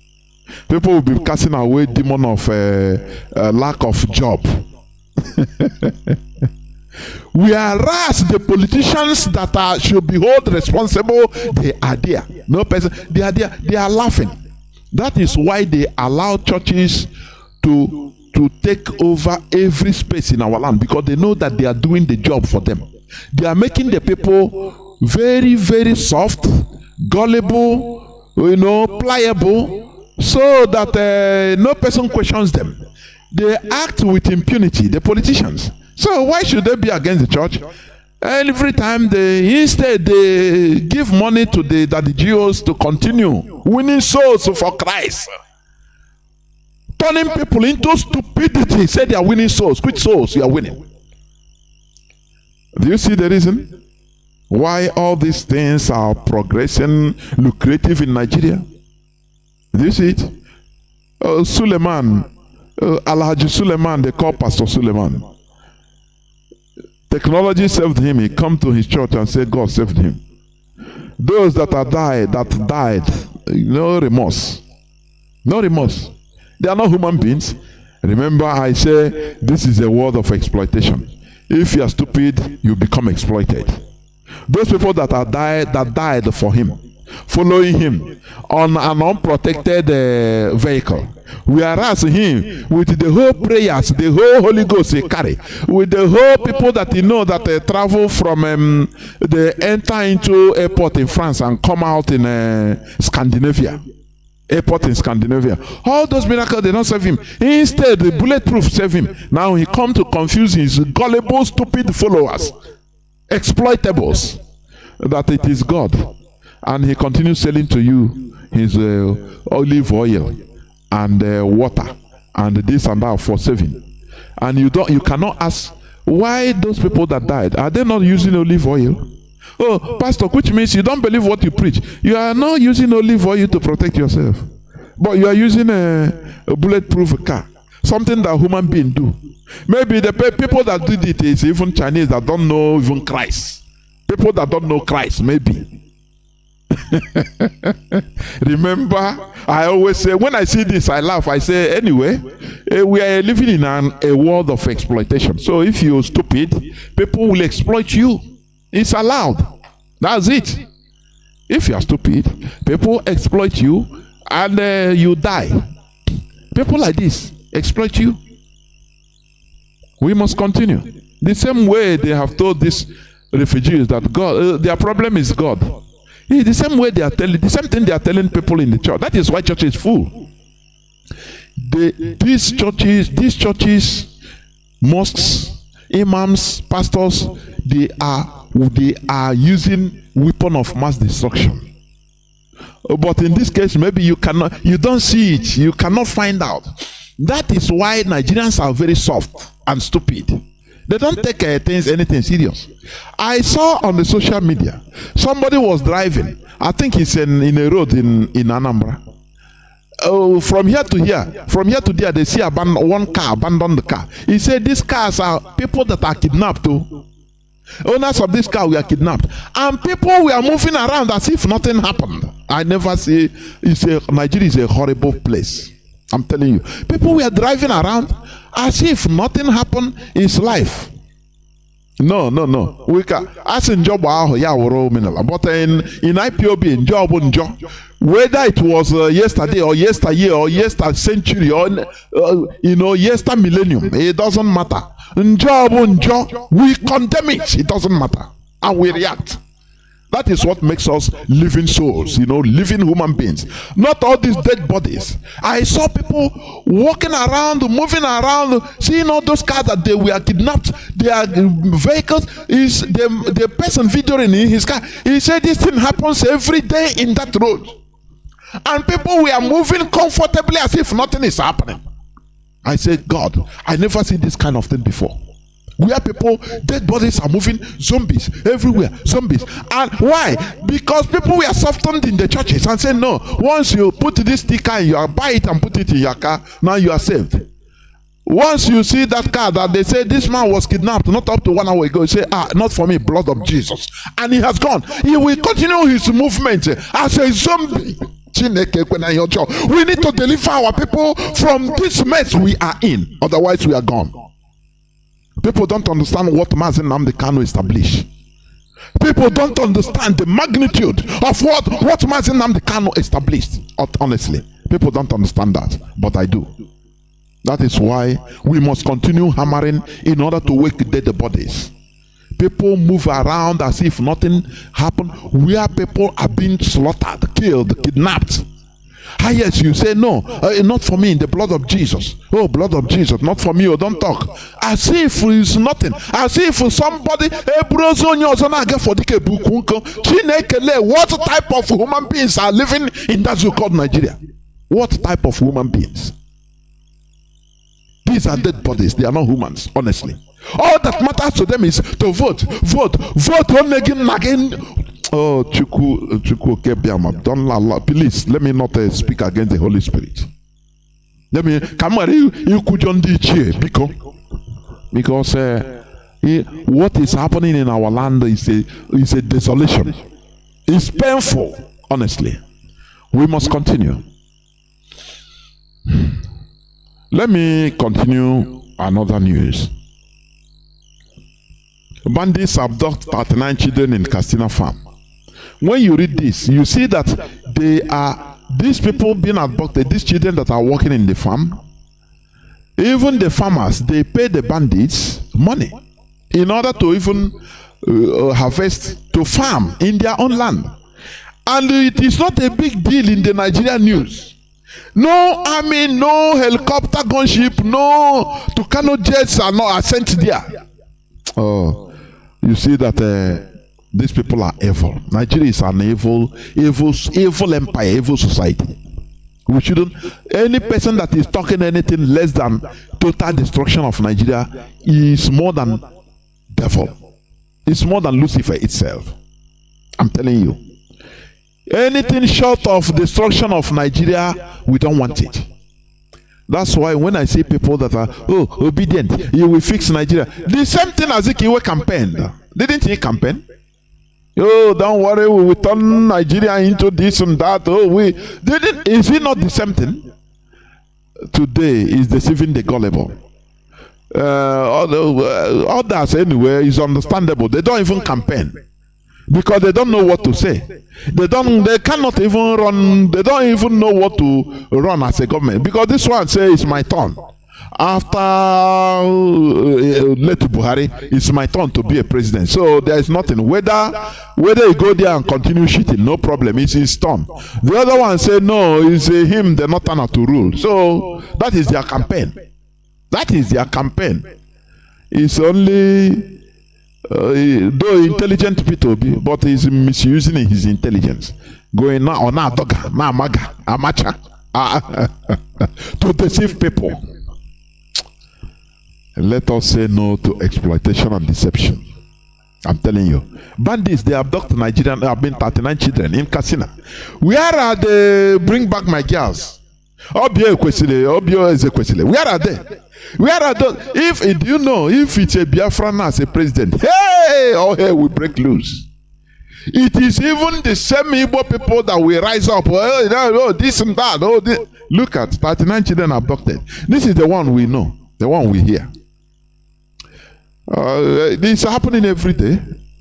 Does it matter? Does it matter? The Fulani, they are doing their job. The Fulani bandits, terrorists, they call bandits. They are doing their work. Exploitation is allowed in the midst of very stupid, gullible set of people. Now they become kings. They play the politics, superior politics, and that is why they advance. The Fulani, I mean. That is the reality. Do you hear people campaigning for bring back my children in Castina farm? Do you hear it? No way. No way. Naira is going to dollar is going to 1,000 naira per dollar. Are people complaining? No, they use it to do comedy. But if it's look at good luck Jonathan time. Hey. Even pastors that the Jews they preach, they come out on the street to lead their protests, leading protests. They see it now. Naira is becoming 1,000 naira per dollar, 900 and something as of today per dollar. Maybe maybe from now to December will be more than 1,000. Because the Fulani, they don't understand how to run the modern governance. What they know is the old medieval feudal system. Nothing more. They don't understand how to run the modern governance. They don't understand what forex exchange or the stock exchange means. They don't know. They don't know. They don't understand how to, stabilize the economy. No. They don't understand that, look, you need to make people to produce so that, you'll be earning foreign exchange. No. What is on the ground is what matters to them. They dig it, Allah give it to them, as they always say. That is why they go for land. Because once they grab the land, now they start researching. They don't even have brain to research. They will bring foreigners to research for them. Is there anything in this land? Is there gold? Because if it's gold, Allah have given it to them. Now it's only what they know. Taking off land, what is natural resources, what is in the land. They don't know that the most important natural resource is the brain. No, if you tell them, they say no. We never reach to that. It's Allah that gives to the white people. So we black people, they don't know. It's not for Allah didn't give them that secret. That is the Fulani Caliphate. That is their system. They abduct 39 children in Castina, and these are Hausa children. And everybody is acting as nothing happened. Do you remember Bring Back Our Girls? CNN every time. Obama carry it. Our girls, bring our girls. But now, children are being abducted by Fulani terrorists. Whereas even their fathers, their mothers, the villagers are paying them taxes to go to farms. You don't hear it in the Nigerian mainstream media. That is how bad it is. We must continue. Also, bandits rob northern Christians of pilgrimage fund. If it is that pilgrimage fund itself, I suppose let them rob it. You go to seek God in Jerusalem or in Rome, isn't it? Now bandits tell you that, look, if all any terrorists say, oh boy, this is your money, we need it. We need it. Go. Well, you want to go to Jerusalem? I beg, we need it. And they take it. The people you are going to visit, the Christians you are going to visit, do they talk? Do you hear them talk about it?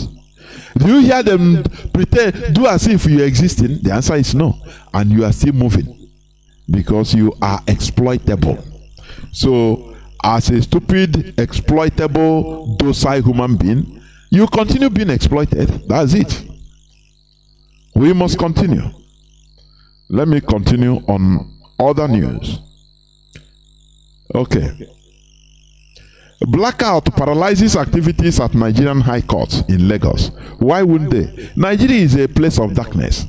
In Nigerian court, in Lagos, as they are on court proceeding, with him, lights off. And you say that that is a country? And you say that that is a country? The other day, we were watching Hope Uzodinma was speaking in a national television, and there was blackout. Watch internationally. People don't reason. They are not ashamed. Oh, unashamed, they shame me. I'm telling you honestly. Unashamed, they shame me. The governor speaking on national television, addressing the public. Light off. They brought candle, weather matches, they light matches. Ogaya talk. But look at them. Every day in Nigerian news, what you hear is looting of billions. I saw on the social media today, use trailer carry naira notes that have spoiled. Naira notes. Trailer loads of naira notes that they hid until in a knot. Is a Fulani. Naira notes that you see the wickedness of these people is reaching high heaven. I'm telling you. They use it now to do manure. Where somebody will go and build warehouse. All that they pack there is currency. Naira, dollar, pounds. All. In a big warehouse. You think that they have some merchandise there. No. Some goods. No. What if, only notes. Sometimes the owner will just die and then nothing. Nothing. There, this thing, termites will eat it. It will spoil. Which kind of wickedness is this? The other day I saw, I think British government publishes a list of Nigeria-owned landed properties that have been unclaimed for many decades. Where they hid it and they have died. No claiming, nothing. It belongs to the who is stupid? I say this world is the world of exploitation.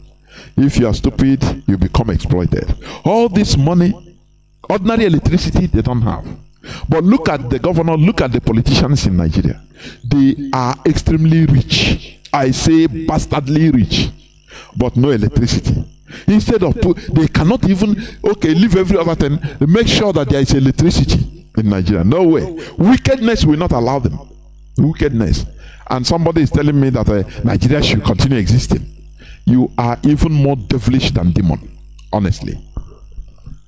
We must continue. One firm, a company, writes PDP presidential candidate's article over alleged non-payment of $5.9 million used to process US visa for him in 2018. There is nothing that you cannot hear in Nigeria. So, only in 2018, the money used to process Atiku's visa is $5.9 million. How sometimes I'm the wrong woman. I will start thinking, say, why even am I created in this mess? How do we end up in this type of mess? Only in 2018, processing of documents, US visa, $5.9 million, not naira, $1 million. There is a company engaged for that. They are requesting for their unpaid money, $5.89 million for US visa only, processing US visa. What about British visa? Which means, does it mean that diplomatic passport doesn't enter visa free? Nigerian visa, the diplomatic passport, it needs visa to European and American countries. Is that what it means? What can't we hear in that devilish entity called Nigeria? $5.9 million used to process US visa, United States visa only for Atiku Abubakar in 2018 only. Zombies are moving. Zombies are moving. Nigerian born Amanda Zubike promoted to Brigadier General of United States Army. That's it. We are good everywhere except in Nigeria. If it's in Nigeria, maybe even if he's a military man since 1970, she will become a highest. She become Koromfo. Highest. Look at our Igbo military officers, police. What they are being so relegated to spokesperson, media chief. They do anything and come and type and give to them. So you go and speak. That is their job. They will go and defend. Look at DSS military. DSS spokesperson. It's an Igbo man. Police spokesperson, Igbo man. Military spokesperson, Igbo man. That is how bad it is. No shame. Very bad mantra. No, I wouldn't dolly. These people, they prefer to be slaves as long as they are eating. They prefer to be slaves. No, IPOB, we are removing this curse from ourselves. We are removing this curse and extending it to other indigenous people, indigenous population in Nigeria. That is what we are doing. Because it is too much. They promoted the woman to Brigadier General in US Army. But in Nigeria, no. But they are not good. No, we are not good enough in anything. No, we are not good enough. But anywhere we are in the world, we are the best. Is the president, is Joe Biden an Igbo person? The answer is no. Do you need to have a Igbo man in order to normally? Do you need to have your clan person or personnel as a president before you can surface or before you can develop and advance? The answer is no. But people will not look beyond the settings in Nigeria. Oh, we want Igbo presidency because the system is not working. So we shouldn't be like them. We have to campaign for excellence. Not okay, put our man there so that no. As far as the system is not working, balkanize it so that we go our separate ways and develop in our own separate ways. That is the solution, nothing more. We must continue. Ohaneze Ndị Igbo leadership crisis deepens as Obiozo Emuche asked courts to declare their leadership as authentic. Our leader said it. Anything you use Igbo to start to do under Igbo name, finish its cost. Unless Ndị Igbo is divided. They know now.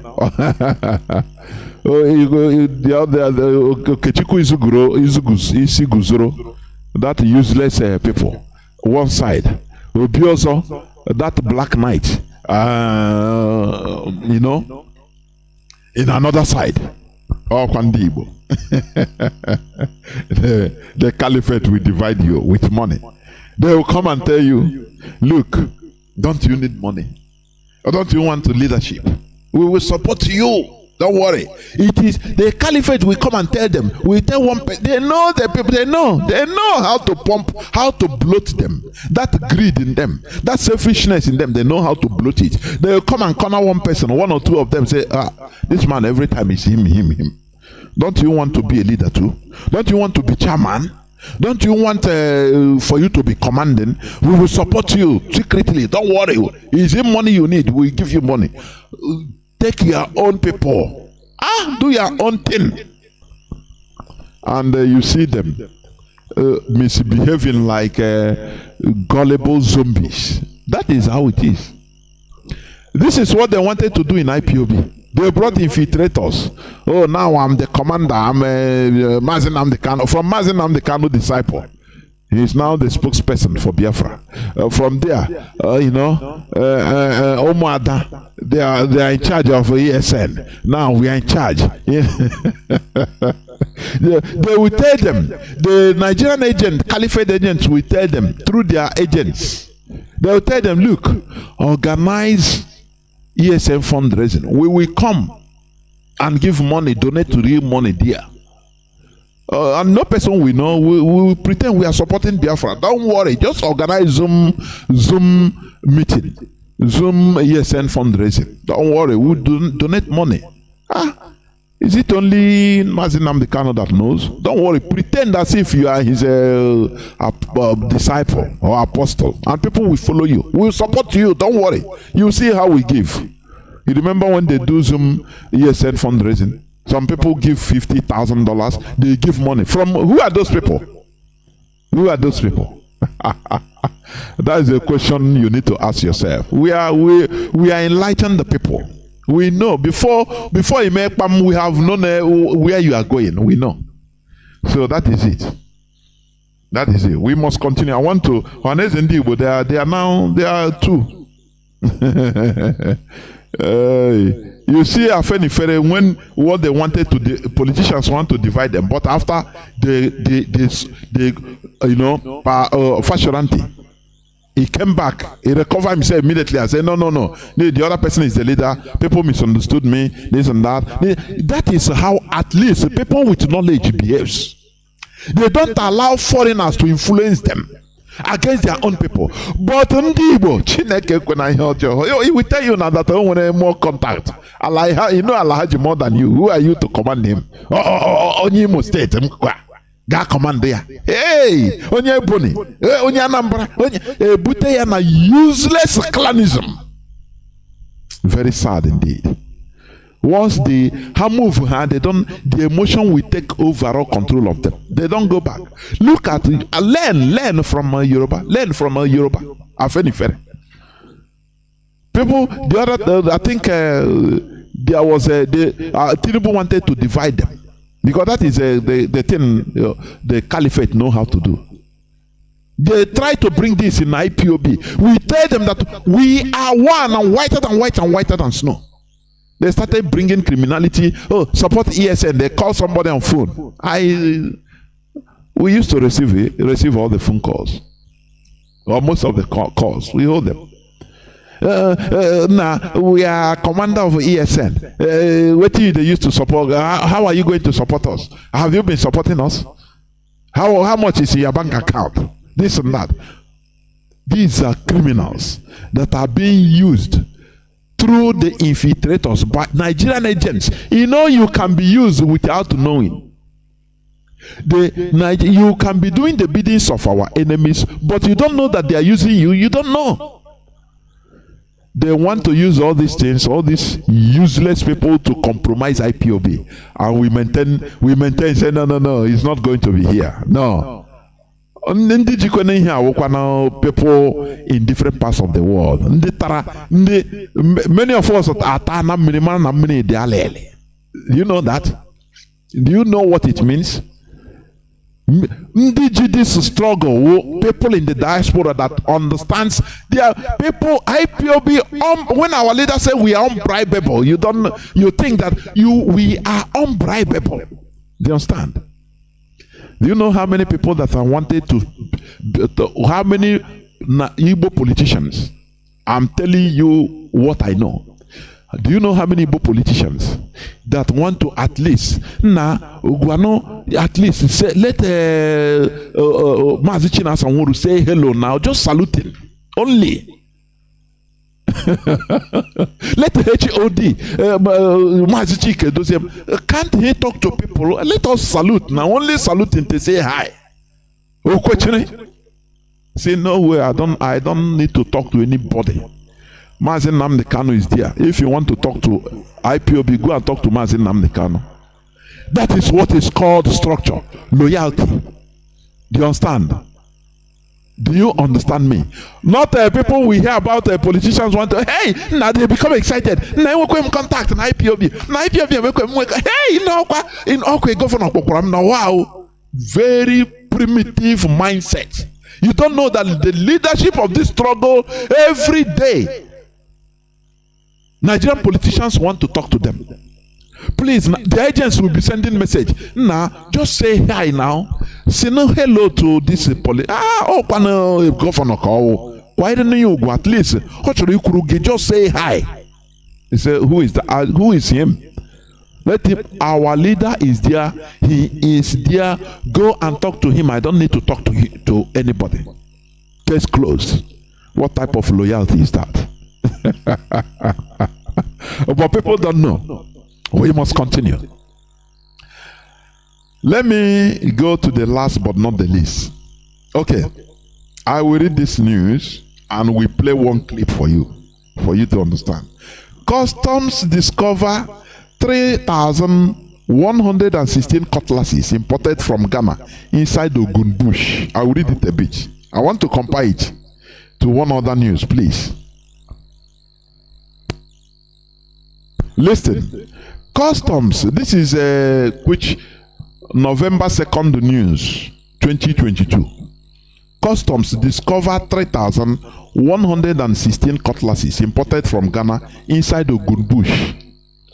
Do you see how they are patrolling our southern borders? The Federal Operations Unit, you know, they give them heavy names.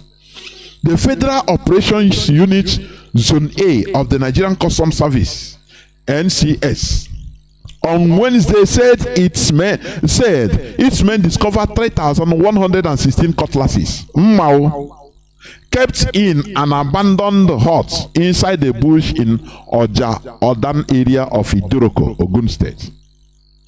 Addressing journalists in Lagos on Wednesday, Acting Controller, Federal Operations Unit Zone A, Hussein Ejibunu, also said that aside from the cutlasses, his men also intercepted 7,403 bags of 50 kilograms of foreign parboiled rice, 53,759 liters of petroleum motor spirit, 121 cartons of frozen poultry products, amongst others, all in the month of October. Clap for them. They have discovered, they seized in the southern border, right? Clap for them now, because they know how to walk in the south. Now listen to this. I will play this clip for you. That was last year, 2021, when a Nigerian custom officer was telling the public on screen that they escaped there, they have to appease the Fulani terrorists in the bush by giving them 7 bags of rice to appease them. Abandoning even rice they seized. That was in northern border, in I think Adamawa. If you understand. But in the north, in the south, clap for them. Listen, please, listen. Listen.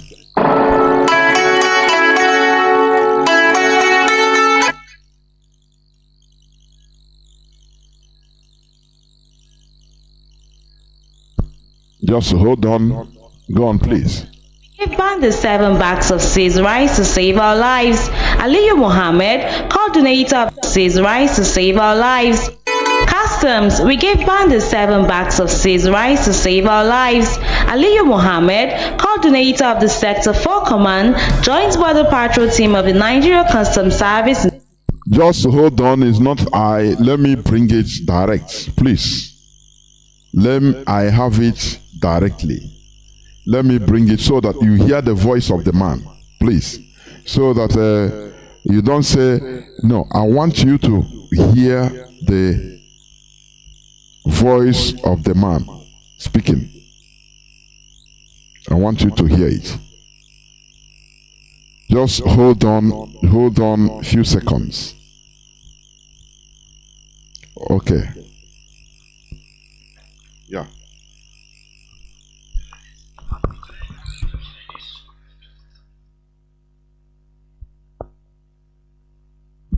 Listen, this is a Nigerian custom officer in the same Nigeria. Okay, I have read the news that they seized 7,000 plus bags of rice in Ogun in south, and 3,000 plus what do you call it? Cutlasses. Okay, clap for them. Now, but in Adamawa in the north, Look at how the same custom, the same Nigeria custom. Look at their speech. Just listen. Challenges. The challenge, we have a lot of challenges. The other time we came also challenges, we still have the same problem challenges. That the people that we are working for are not supporting us. We are not working for only custom. We are working for the nation, and we are working for you people. I sacrifice my life to go to do some to enter the bush where the bandits are. If I tell you last time we have encounter with them, to the extent that they are a little bit friendly with us. We see 37 bags of rice. They say, okay, if we are to go, they have to take 7 bags. We give them 7 bags to save our life. Do you hear it? Do you hear it, or I need to play it again, please? The same custom that are flexing their muscles in the south, that they seize the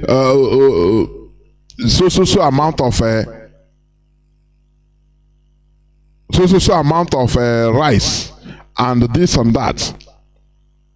You understand? But in the north, they became chickens. Challenges. The challenge. Listen again. We have a lot of challenges. The other time we came also challenges, we still have the same problem challenges. That the people that we are working for are not supporting us. We are not working for only custom. We are working for the nation, and we are working for you people. I sacrifice my life to go to do some to enter the bush where the bandits are. If I tell you last time we have encounter with them, to the extent that they are a little bit friendly with us. We see 37 bags of rice. They say, okay, if we are to go, they have to take 7 bags. We give them 7 bags to save our life. This is a Nigerian customs chief, talking to the press last year without shame, that they met with the Fulani terrorists in the bush in Adamawa. And out of the rice they seized, they gave them, in order to save their life, the terrorists say, okay, now we are not going to kill you, just give us 7 bags, you'll go. And they give them 7 bags of rice. It's a custom of a country. Do you see that we are not in the same country? Do you see that? The way they do in the north and in south, the two different ways. Why? Because Nigeria belongs to the caliphate, the Fulani caliphate. Why? Because right from beginning, Azikiwe, they didn't do the needful by defining who is this Nigeria that we are trying to, save. Who is it? Who is a Nigerian? They didn't do what the Indians did. Do you understand? That is why it is so. That is why there are 2 ways of treating people in the same Nigeria. In the north is different. In the south, they seize 3,000 something knives, which is good, and rice. Okay? But in the north, they have to even bribe the terrorists with what they have in order for them to be alive. Nigerian customs. And you are telling me that we should continue staying in Nigeria? I don't want to continue being exploited. We shouldn't continue being the exploited or exploitable. No. We have to go our way. That is the truth. Because Nigeria is just like our burial ground. In Nigeria, we are nothing. Nigeria is a cursed place for us. That is why it's a place of darkness. That is the name. That is why Britain created it and just let it go. Let it force everybody, Biafrans, to be there. But this time around, we have said no. And that is why our leader Mazi Nnamdi Kanu is there. Inside the prison. Inside the dungeon. It doesn't matter. He is not shaken. He must be free. Let me go quickly. Just very quick, very brief. Because all these things I'm saying is also part of, it should be part of today's discussion or topic. You understand? Because as I said, the topic of my submission today says permanent solution to our collective problems. Before going to the solutions to our collective problems, we should first of all understand our problems, because without diagnosing the problems, you cannot go for solution. Do you understand? That is the truth. Our problem is differences in value. That is it. The problem we have is, this thing is repetition. I'm trying to repeat, because we have to continue hammering this so that we continue entering the scores of the listeners of dead bodies we call Nigerians. People think that the problem we have is corruption. Oh, is impunity, looting, is corruption. No, that is only the symptom. The problem we are having is lack of common value system. That is the only thing. Because when different people, it's just like, for example, if a man, not all, let me just give example, a man that marries maybe 4 wives, and each of the wives have children, and they are not going together. What I mean, they, family feud, family problems. Each mother is with his children. What do you think that will happen to the father's property? Everybody will try to be stealing, looting anyone he can. Why? Because there is problem there already. They don't have the same value. They came from different mothers. Do you understand me? So that is the reason why each mother head, the children of each mother, they are trying to loot. The mother will be counseling them. Nah, if you stay here, become stupid. Maybe the father is rich with different properties. So you people should be wise. Rise up and steal everything. And all will be trying to loot as they can. Because they see it as if I don't steal, the other person will steal. So why is it? But if you have a family with same mother, same father that have common value, they understand themselves, and their father is rich, how would they be doing? They will try to maintain that father's property, because they will see it as their own. Now anything that happens to these properties is our own, so there is no need. We cannot cheat ourselves. You cannot fight against ourselves, because we are one. Do you see the value is the same? In the case of Nigeria is where the Fulani they have different abstract value. Their customs and ours is not the same. So what they want is to collect land, as they are clamoring for grazing land, so that the land will become theirs. Tomorrow anything that is found in the land is their own. Do you see it? Now we try to build. If we are there, others are looting. You say, oh boy, if we continue building, say we become the Mugu. So let us anyone your hand reach, take. Because if you don't take, others will take. Do you see that is the problem? But if we have different, our natural organic nations, like Biafra, how can you steal our own thing?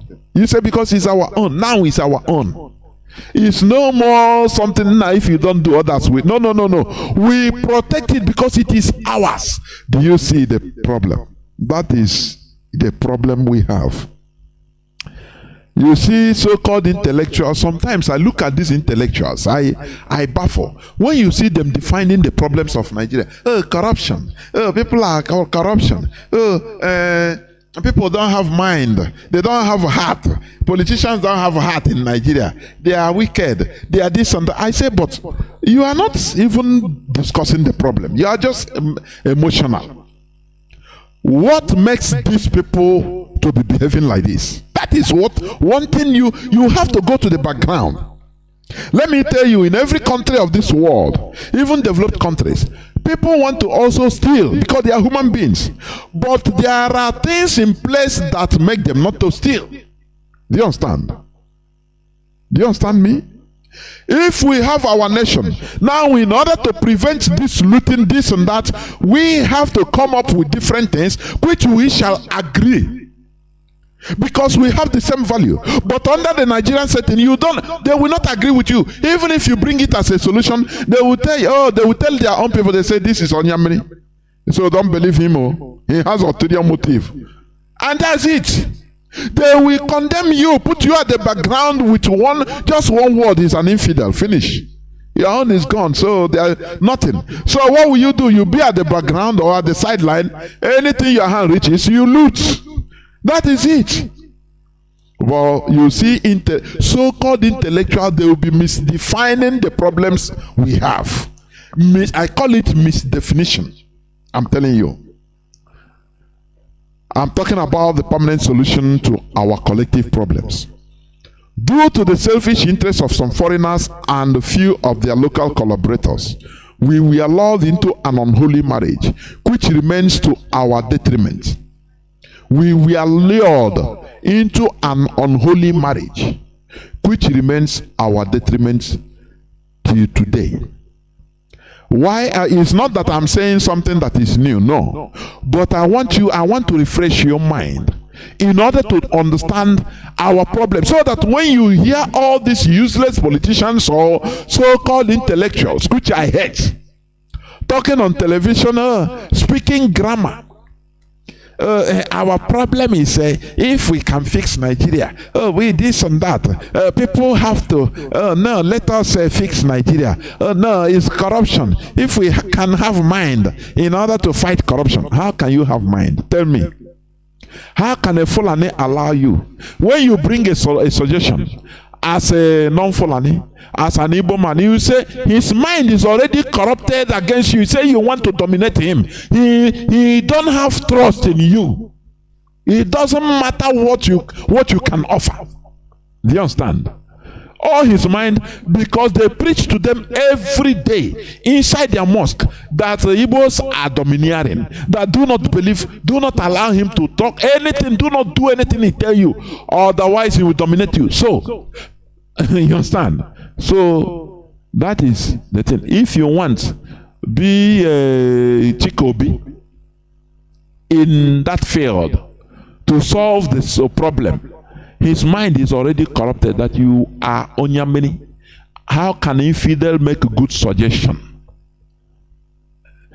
It is them that need to make a good suggestion. It doesn't matter because they are believers in God. They are Muslims. So that is it. It's QED final. Even if as their solution is rubbish, you have to abide by it because the zoo belongs to them. Because you are so Onyamini, you don't need to suggest for them. Otherwise, if they accept it, it means domination. Do you see it? Do you see the basic of our problems? There is no trust. There is no meritocracy. You know, everything is quota. Look at quota system. The Malame, others. They are. Where is the aeroplane driver? These are. You see people that merit that post 1,000%, but they will relegate them because there is a quota. The person must come from Sokoto or from Katsina. When you see all these things, what do you think that? How do you think that there will be solution in Nigeria? There won't. There won't. Whereas if we are anywhere in this world, we become the best. But in Nigeria, no, because our quota is filled up. Because if they continue giving things according to merit, it's only we will overtake everywhere. Do you see how Nigeria is killing everybody? Do you see how Nigeria is killing us? That is the problem. Defined. Some people wrongly think that Nigeria problem is corruption or corrupt politicians. No. Corruption is simply the symptoms of a very grand chronic disease, divergent and opposing values. Apart from other things, the conquests, let me tell you, there's something I want to bring out. Because these divergent values is the main problem. Everywhere. That is why during conquest, the conquerors made sure to impose their values on the conquered, so that they will now commonize and have uniform values, being able to control those people. That is why when we were colonized, before being colonized, now they first of all use Christianity in order to colonize us first, as advanced, they advance Christianity in us or to us, so that they make us uniform, pliable, be seeing things through their own vision, so that we shall be, we shall be pliable, we shall be docile. Anywhere they bend us, they use Bible to quote. In order for do not rebel against your rulers. Why? Because the Bible say you have to be obedient to your rulers. Do you see? But for you, they now put this as a standard. You don't know that this is a form of colonization for easier colonization and conquest, so that you'll be easy. We become easy. They become our teachers, perpetual teachers, ideological teachers. Oh, you don't know what Bible say? Why should you protest against the government? Don't you see that Bible say you have to be under the government, under your rulers? Pray for your rulers. Go back and pray for your ruler. That is, you are now Christians. You are no more that you are old pagan religion. That is what they will be telling our people. Do you see it? Do you see it? So conquest helps to impose traditions and values, which in effect unifies and smoothens future governance. That is why, I used to say this: there is a fine line between Islamization and Fulanization. The Fulani, they are trying to Fulanize every indigenous population in Nigeria. How? Through Islamization. They advance Islam, so that they know more than you in Islam, so that when you enter, they baptize you in Islam, become your teacher, tell you how to eat, tell you there are things you don't need to eat as a Muslim. You understand? There are things you don't need to say. You need to pray. They will teach you how to. They become your perpetual teachers, as Europeans become our teachers during colonial time in Christianity. Don't you see so? That is how they turn us, soften us, or soften us, so that we become obedient to them through the ideology they brought. That is the role of conquest. To uniform or unify our values, because they couldn't have successfully colonized us physically had it been they didn't introduce that ideological colonization. They couldn't have successfully plied us. We couldn't be pliable, because there are things so people will come and say, they will say, no, we instead we cherish it, we call him, say otherwise we have to cut your feet. He will not know what to do. For him, he will become rebellious. Do you see that? Because he didn't know our culture. So they have to first of all scatter that our culture and bring their own and impose on us mentally, so that we start thinking like them. Any of our shortcomings, they will come, they send their missionaries and say, no, you have to do this. This is how to, no, don't do that. This is how to do it. So that we become easy for colonization, for conquest. That is what the Fulanis are doing today in the Nigeria setting. They are advancing Islamization. Look at the weapons they are bringing in. They pay the customs that seized the 3,000 plus knives in Ogun, but the weapons are flowing it through unprotected borders in the north. They don't care, but they are happy announcing to Nigerians that they have seized the 7,000 bags of rice in Ogun State that have been smuggled from Ghana. They are. What about the weapons that we see that are coming in every time through the northern borders? The Nigerians ask questions. Mostly the indigenous population. No, they don't ask questions because they are dead bodies. But here we are trying to raise you, trying to wake you up, trying to. That is why our leader started with a hammer. Sometimes people will start shouting, say, no, Mazi Nnamdi Kanu, your word is too strong. Soften it. He said, no, I have to hammer because people are dead. We need to wake people up through every means. I will not forget. I could remember when our leader went to Kuwait. I think Kuwait or Qatar, Doha. He was in a town hall meeting, either 2014 or 13 like that, 2013, 14 or 15 like that.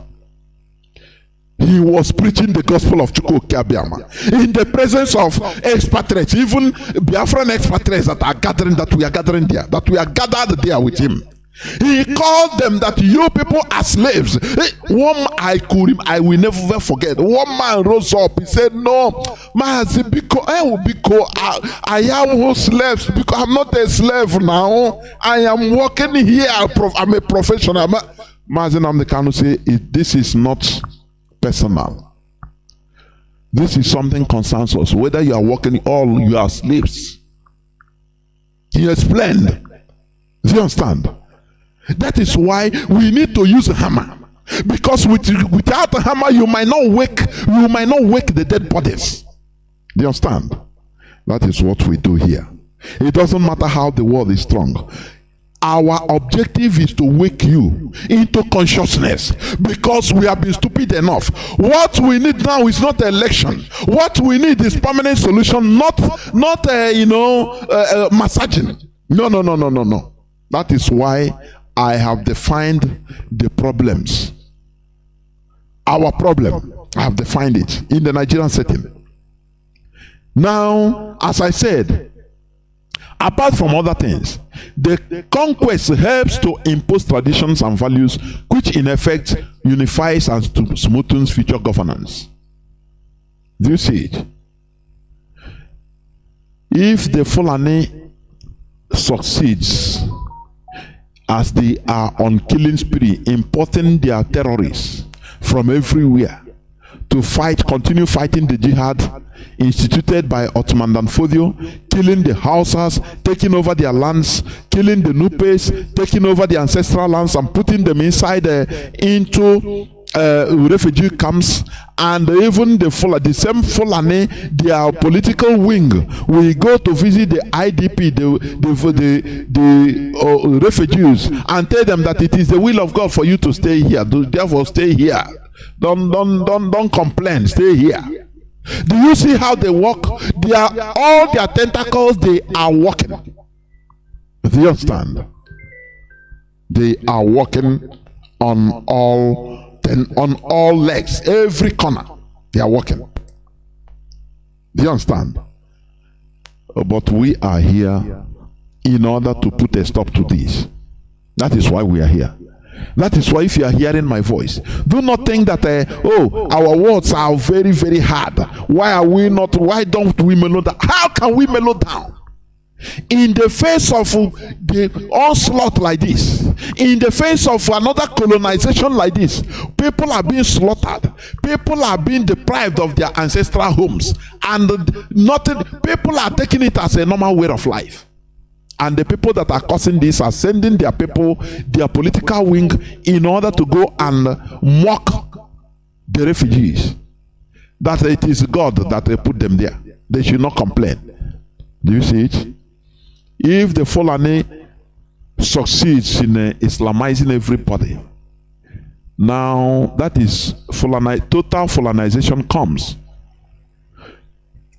when they Fulanize everybody through Fulanization, in the next 100 years, before God and man, people like Igbo people, Fulanize the Igbo people will start giving praises. Quoting that, look, that the Fulani, they are the three men of God that brought them to God.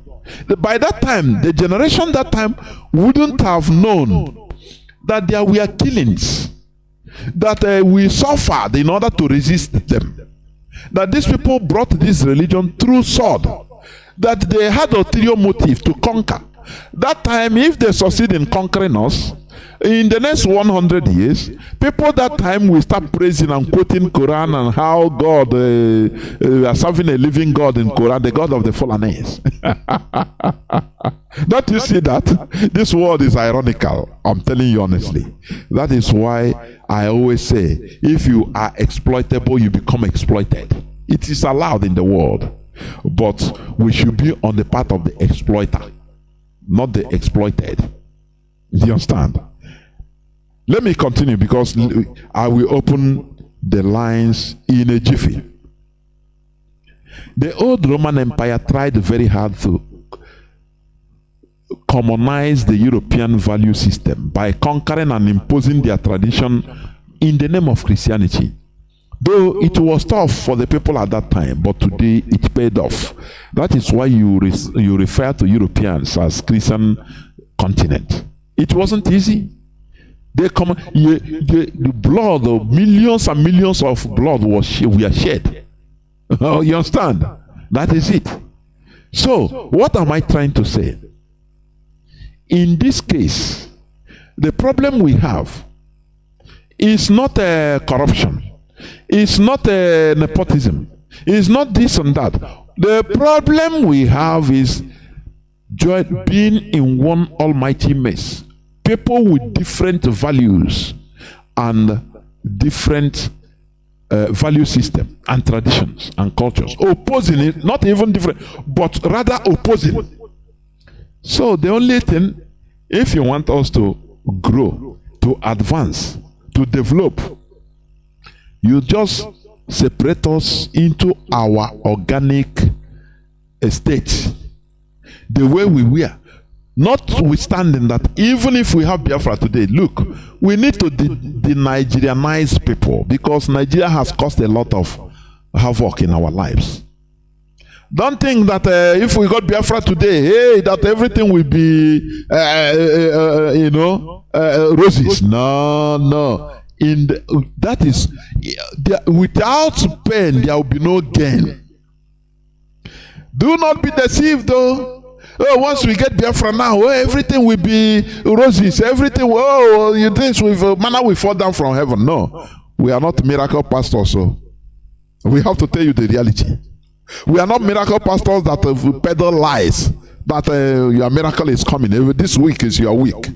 And you need to say, you shout amen. As you are shouting amen, you are coming out with your bundle of naira to their feet. No, we are not like that. We tell you the reality, how it is.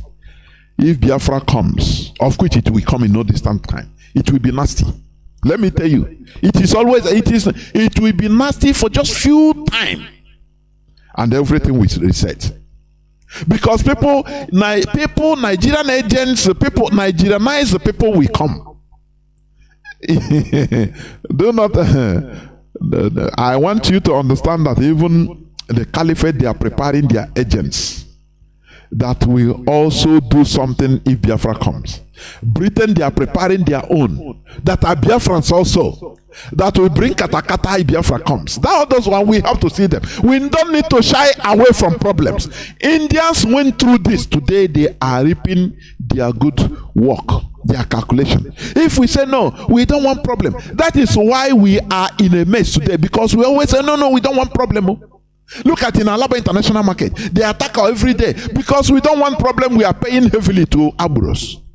From Apapa Wharf to Alaba with your container, you pay how many? How much? If not more than 1 million naira, only from Centro. Because we continue suffering. No, now we want problem. That is why we need Biafra. We want to take responsibility. We want problems. Let that problem come. We will solve it. You know, our leader say, if there is no problem, he will cause one by himself. That is how you know a man. People that want to succeed, that is how it is. Or if you continue shouting, nah, I don't want problem. You are in a world of problems. Do you understand? Do you know this world is spinning 2 times? I think the first spinning 100 and something thousand kilometers per hour. The first spinning. Now the second spinning around the sun is spinning at around 70 something, if I'm not wrong, either 20 something or 70 something thousand kilometers per hour. In the world, you say you don't want a problem. What we want is problem that will bring good. Do you understand? Without pain, there is no gain. If a pregnant woman say, no, I don't want to go through pain, he will not born. He will die. She will die. That's the reality. All that we know is that we dive into that problem, because you don't solve problem by running away. You solve problem by diving into it and solving it once and for all. The problem that Nnamdi failed to solve, the problem that our predecessors failed to solve, that is what we want to solve. And that is why we are not saying that it is not going to come without a cost. After all, many people have died and people continue dying because of this struggle. So we are not telling anybody that every people that the problem will not come. Problem will come, and we solve it, and we succeed. We continue. That is the reality.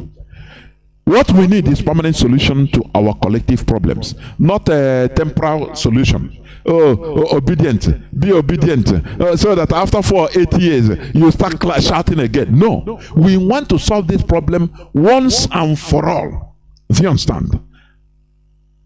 As I said, the old Roman Empire tried very hard to commonize the European value system by conquering and imposing their tradition in the name of Christianity. Though it was tough for the people at that time, but today it is paying off. They have the same value. This is what the Fulani Caliphate is trying to do today, by trying to conquer and impose their systems to every other indigenous population. But it is too little, too late. This is the source of the problems we have today. Today, people are ignorantly thinking that elections could solve the Nigeria problems. The permanent solution to our collective problems is to allow people to govern themselves in their own ways according to their different values and systems. That is the permanent solution. Not giving us temporal solution. No. No. We don't want temporal solution. Anybody that is going on temporal solution is gullible. I'm telling you honestly. Is completely gullible. What we want is permanent solution, and permanent solution is the restoration of the sovereign state of Biafra, so that we can solve our problems, so that we can develop and develop in our own ways, in our own different ways. Because if we continue staying with all these people, the caliphate, from now till their kingdom come, is only complain. Oh, they are killing us. I say, okay, now, sorry. Okay, we will investigate. Look at Tejo Market. It was burned down. The other day, Tejo Market was burned down. And it's the same our people. Why can't you just say, look, this problem is overwhelming, let us solve it once and for all? The Jews, they did it.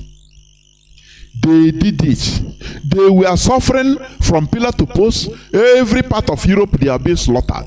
From time to time, Greek Jews will be slaughtered, and others will say, no, it doesn't concern us. It's the Greek. Here now in Portugal, we are living in peace, so no problem.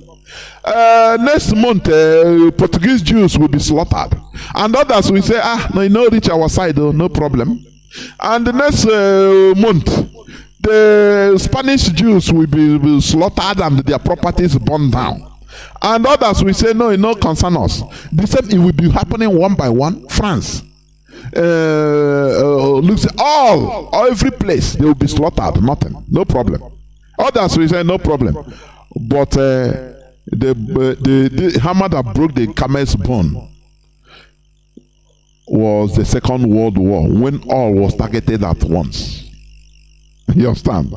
You know, there's one of our brothers that he used to say, look, the solution, what we wake we Igbos, we Biafrans up more is when catastrophe will happen all around, heavy catastrophe everywhere in Nigeria.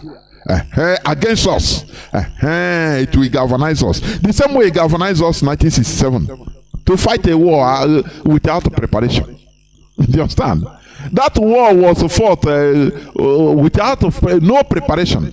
Why? Because all Biafrans were targeted. So it affected everybody at the same time. So they have no option. If you don't defend yourself, you become extinct. So they have to fight a war without, even some say, if na okpi, to go to war front with the ordinary hammer, ordinary bow. You understand? So that is it. Otherwise, look at Tejoso Market was burned down. Others will say, oh boy, give testimony. Let it, reach Idumota. People in Abuja say, no, we day here, concern us. Another, the same, which place it never happened. But it's taken one. Today we happen in Sabongeri, in Kaduna. Another day in Kanu. Igbo market burned down. Some people killed. Idumota burned. The Aburu are killing people in Alaba International Market. Just one more. Others we keep quiet. No, thank God though, concern us. Now wow, concern us. Until that catastrophe will affect everybody at the same time. That is now when everybody will rise up. But I believe that the caliphate, they know. They are heavy political planners. I'm telling you, they are number one in politics. That is why they don't want that big catastrophe at a time like before. When it's happening in Katsina, in Sokoto, in Bauchi, all the north at the same time. No, they don't do it. Now they do it one. The market in Nyanya, they will burn it. Others will pretend. The following day, the one in Sabongeri will be burned down. Or Igbo say, no, this side they okay, no problem. They will be inflicting heavy casualties, heavy damage, pains on us. But albeit little by little. When will you learn? As for IPOB, we are enlightened. We know all these things. But we are trying to wake the dead bodies that are listening. Wake up for us to have permanent solution. This is where I'm going to stop. I will go into a few minutes break so that when I come back, I will open the lines. Please don't go away.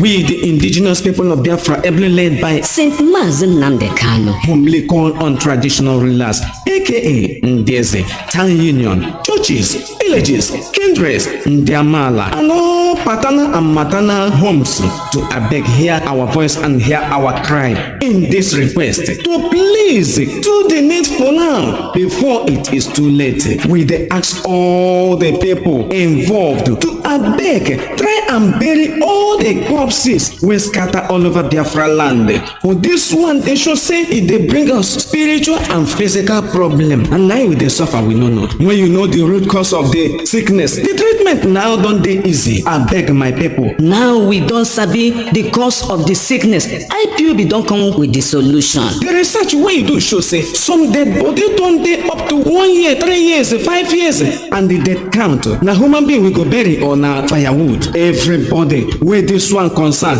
we IPOB the beg una, beg. Make una do something because anybody when person start the journey, when he never reach the destination, in heart no go come down. As we never bury our people, our heart never come down. All the obnoxious high burial demands, competitions, effigy from churches, Ndiamala, Omona, in-laws, maternal and paternal homes, when they cause this delay and wahala for our people, abeg make una try do something. Now all these things they cause in the build mortuary, like said in the build Joint. church, filling station everywhere for Biafra land. Abeg, mortuary, na factory, na children's amusement park. No. A stitch in time saves 9. We dey call therefore say make everybody try for 3 days when your person kaput, make una bury am. After una go do the ceremony, una go do the effigy wey follow am. Churches, traditional rulers, and other people that matters,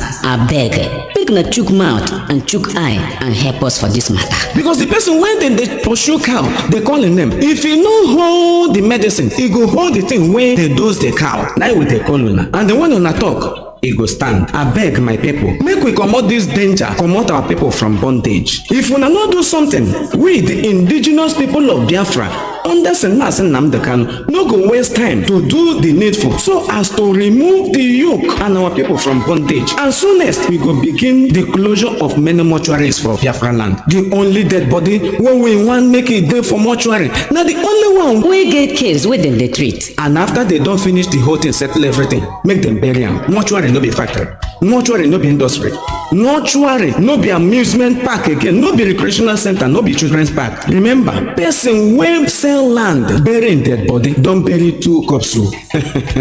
Shey you never know, na we be the owners of the land and we don tell una the time to cleanse our land na now. Make una do the needful. Our land go dey calm and our ancestors go happy wherever dem dey. Na the indigenous people of Biafra under Mazi Nnamdi Kanu dey bring una this message. Please, our heart dey bleed to save our people. Come back. This is Radio Biafra HAUSA-SERVICE coming to you through the auspices of Radio Biafra London. My name remains Mazi Jonathan Chinedu from Alo province of Biafra land. We are here live and direct. Today is the 3rd day of November 2022, being Thursday, Oboche Afo. Therefore, our lines are now opened. Our lines are now open. Our direct line is +1 213 328 6224. I repeat, +1 213 328 6224. Our WhatsApp and Signal line is +61 405 142 547. I repeat, +61 405 142 547. Call us and give us your view. I have a caller already on line. Caller on line. Mazi, can you hear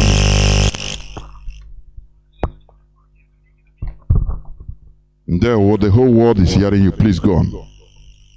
Thank you very much, my big brother. I salute you for the good job that you are doing for Biafrans. I appreciate you, may God guide and protect you. Onyendu Mazi Nnamdi Kanu, I said that our ancestors will keep guiding him and protecting him anywhere the Fulani think they can put him. But they don't have no choice than to release him, as we are telling them, the Fulanis, that this is not 1967. They will see what the reason why what IPOB is made of. And I salute the DOS and the HOD. I salute you all of you that is working assiduously. I appreciate you from the bottom of my heart, and all the principal officers that is, abiding by the rules of Mazi Nnamdi Kanu and IPOB and the DOS and the HOD. I salute you. Biafrans, I come in peace. It's your brother Ugo calling you from UK. Mazi, first of all, I have 3 things to say here. There is something that caught my attention that makes me to call. I said that, okay, you have hammered it. It's like sometimes if we don't tell our people might not know. You see the burning of our market, like that Todosho market you see. They don't want to burn our markets at the same time. They are indirectly, slowly. They will go here, they will burn this one, they will, put our people in the starvation, remove our people from business, they will starve our people, they will leave after some couple of months again, they will go and set another place on fire. Our people will be thinking that it's just normal thing. They don't ask questions. What is happening? They don't ask questions. That is why this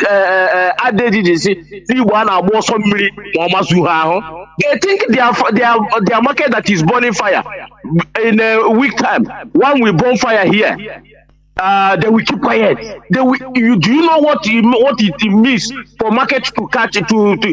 They set it ablaze. Do you know how many millions or billions our people are losing there? Immediately they watch, they see that these people are Nama. The people that we call Nama, they see they call us that we are the Namas. Immediately after 1 month again, they will go and set another place ablaze. Our people will be dying slowly. And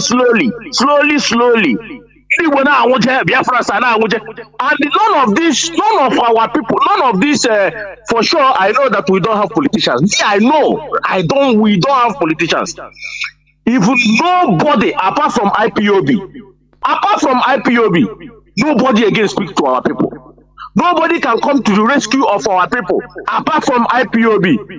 All the whole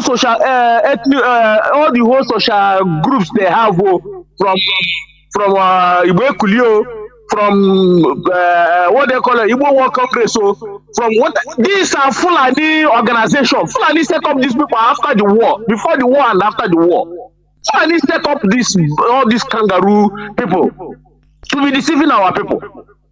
Mazi, that is number one. Number two is you see this religion of a thing that we are talking. People might think that we are just saying it, but I saw,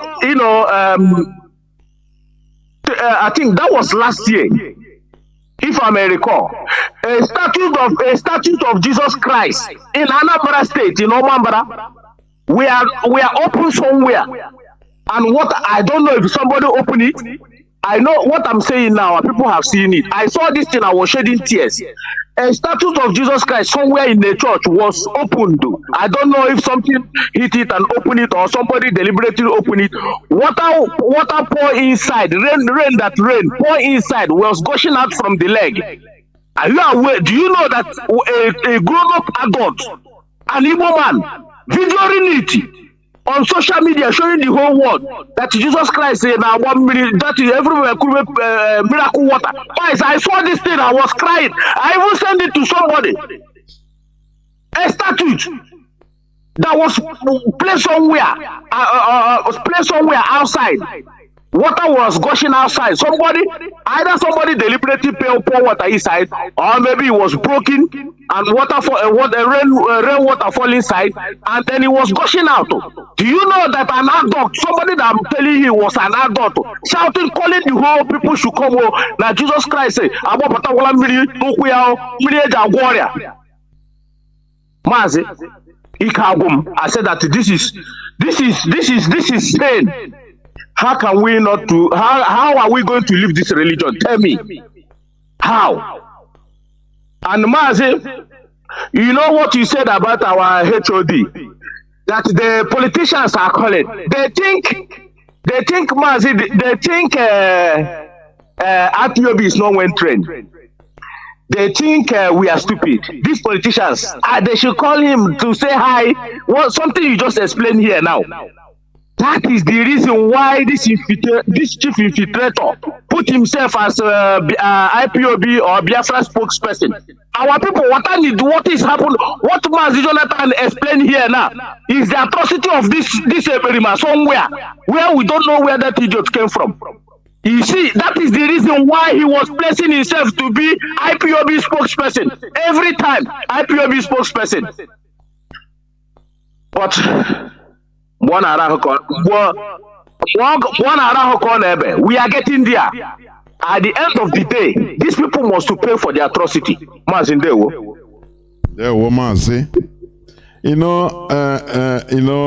is something I want to say. Some of our people, I don't know whether it is sheer ignorance or mischief. When you come to this infiltrator that call himself a Mazi Nnamdi Kanu disciple, when you look at a leader of any struggle, he must have antecedent leading to that thing he's doing. Check Mazi Nnamdi Kanu. He said it. He served even Ojukwu, General Ojukwu, our late general. He served Wazirike just for Biafra. He tried just even before IPOB, before many things went, even many things went wrong. He know that these people, many of them compromise. So, in order to get what he wants, the way he wants it, he have to start from grassroots and start his own thing. Do you see it? That is, he has a history, antecedent. His story begins somewhere, not somebody just in Finland, about 2019 or either 18 or 19. The person was against anything Biafra. He had been campaigning against Biafra, that everybody, anybody, IPOB is there are miscreants, that how can you say all of a sudden he wants to be a IPOB, he come to be a IPOB leader. All of a sudden, just from 2020, he become an IPOB leader. How do it's just like somebody that, is a footballer. He wants to sign. Do you think the club will just sign you just like that? You must have roots, antecedents. Where have you played? Even in your local club, even in your locality, how did you start? You must have a story. Not that even he want to be an IPOB member, no. But he is now an IPOB leader. So I said, why are Mazi here? I cannot understand. Mazi here. Our leader said, was it fluoride?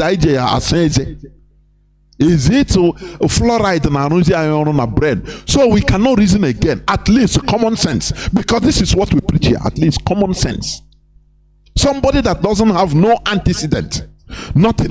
All under 1 minute he turned. The other time, all the years of his life, he was there castigating IPOB as miscreants, people that should be killed and slaughtered.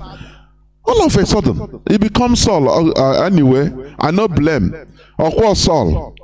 When you read in the Bible, some people used to give it as an example. After all, Saul changed from killing Christians and become a Christian and even preacher. That is how you are deceived. That is how you are deceived. You don't read the antecedents of somebody. Being an ordinary member is even different. You have started from, ordinary member. You start, at least, even before I myself, before I started handling microphone, which I was even running for many years, I'm telling you. I was in IPOB silently, doing publishing. Silently, every blessed day, I must publish one way or the other. So you must have antecedent.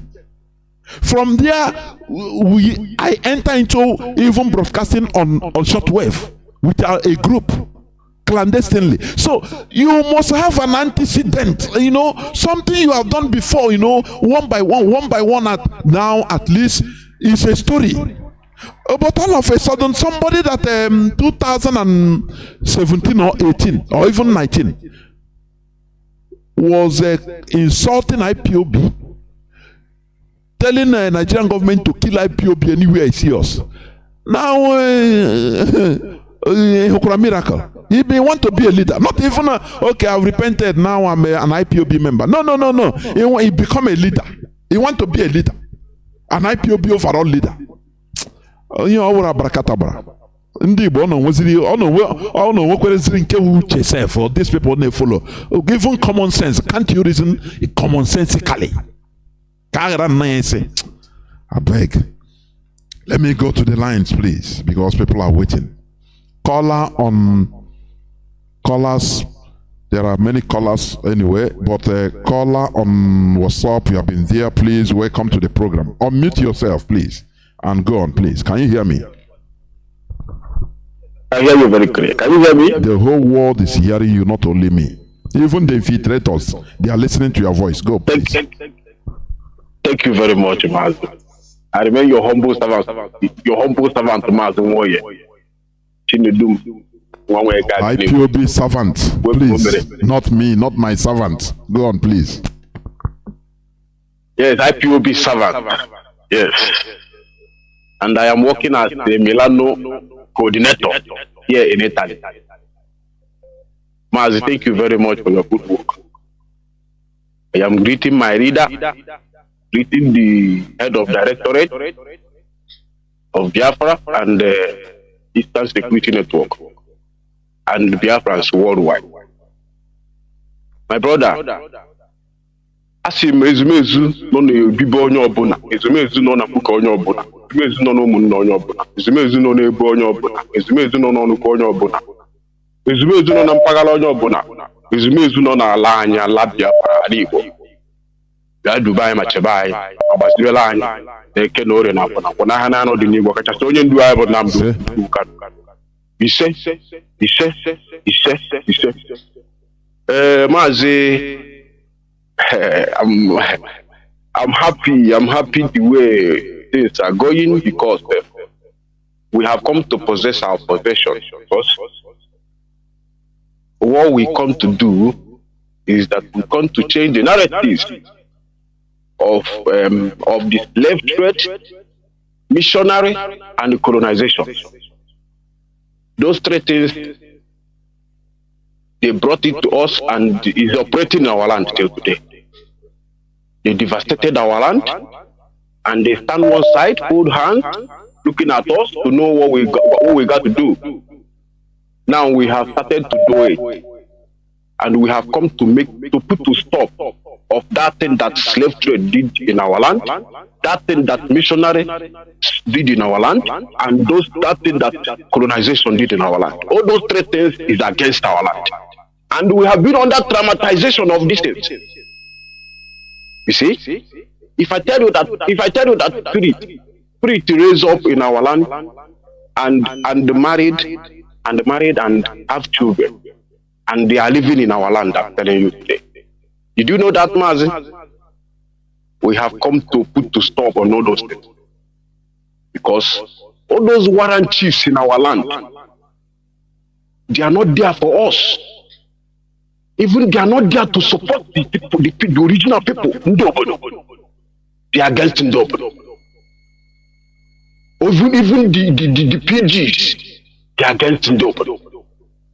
They are against Ndobo. These people have killed us so much, brother. They have killed us too much. And I'm thanking Nnamdi Kanu because this time we got to show them we got to send them where they belong. Because this time, Mazi, I want us to give this house order. I want us to give this house order to command all the warrant chiefs to dictate all the original Ezan in Biafra. We want to command them and give them this order to do it, because what is happening in our land, if they don't know it, there is people that knows what is happening in our land. So we want them to stay clear, because Mazi, these people, they take us for granted so long. They are not respecting the law of our land. They are not respecting the people that live there. So tell me, how can we cope with these people? And if you are talking, they say you are small boy, you are this, you are that. Some tell you that come down to your country to be doing this, not to stay in Europe. Why you are in Europe to tell them what you are seeing there? Brother, I am thanking all of us that have made it to happen till today. All IPOB worldwide. But what I'm telling all of us, go back, because we are traditional people before we become anything we are today. First of all, we are the traditional people. And the traditional we are is not the one that we bring from other place. No. The farm we are going is our tradition. The food we are eating is our tradition.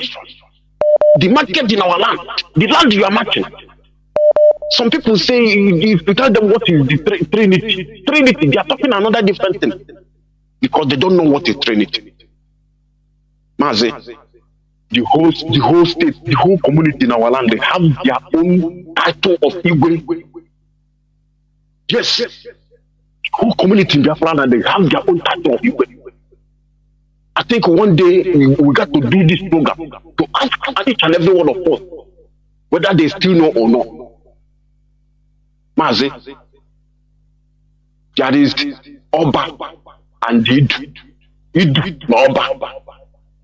This is title of the king of the exile of that community. From as of now, nobody, our people are not following those, and they change them.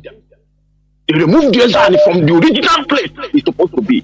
That community exile, they were supposed to move out from that place that it originated. But they devastated everything now. Look at it. Our people now, spirit is in our land, living like human. Spirit raised up because they didn't do the tradition they're supposed to do for the dead. You understand me? He now raised up again in human form and marry and have children in our land.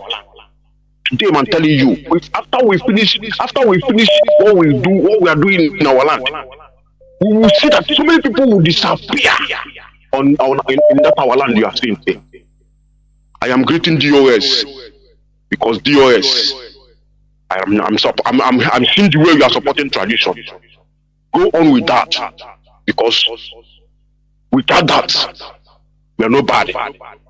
Without that, we are no more. We are no more. Geni gba we kenem, do make kenem, do na kenem. Ohwadem na ko kenem, ngbo jire ke no nwe kenem, di mo wole kenem. We chinya zara na ke no re na na dibe. Oyakwa Salma lo nwe ndi we nda ndi pidgin nda. Call yourself in order because we are not here to talk. After now, you people will say we are sending bandits to come and attack you people. We're not sending anybody to attack anybody. But if you call them, they will come to attack you. Because that land, we must purify our land. You understand me? And revive anything that we need to revive in our land completely. Thank you very much, man. Thank you. There were Mazi. Udodrege almost here Biafra. There were. Caller on signal. Can you hear me? Are you there? Welcome to the program. Yes, Maz, Professor Jonathan. Good evening. Welcome to the program. There were.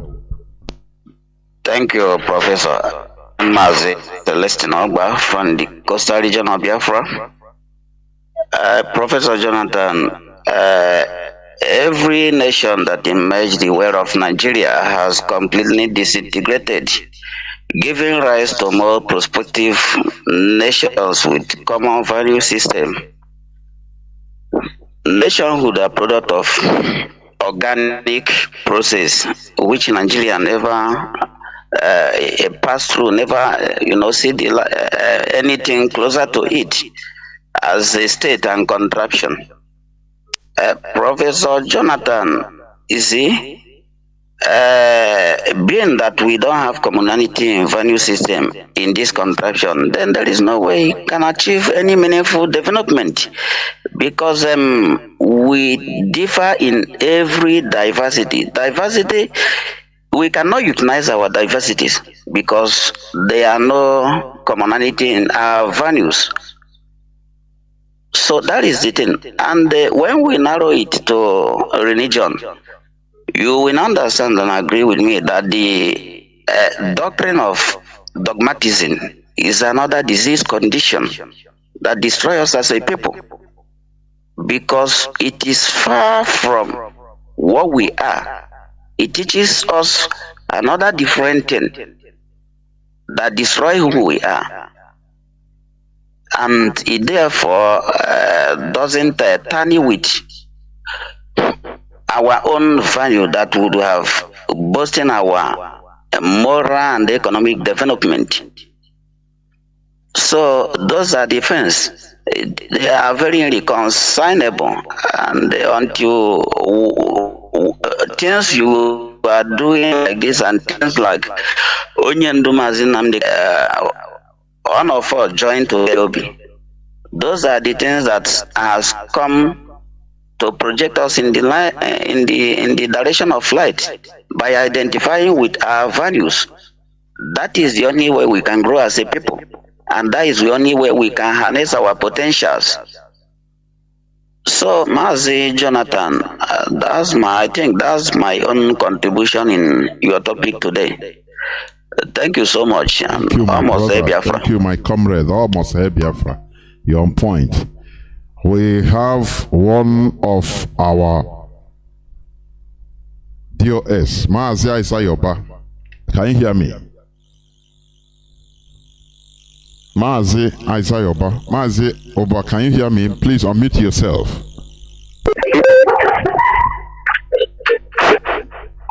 Mazi, can you hear me? Yes, can you hear me? The whole world is hearing you. Yes, I can hear you. I don't know. Can you hear me? Yeah, go on. All right, okay. Go. Good evening from here, Mazi. First of all, excuse me because I'm in the office. I have people are coming in and out.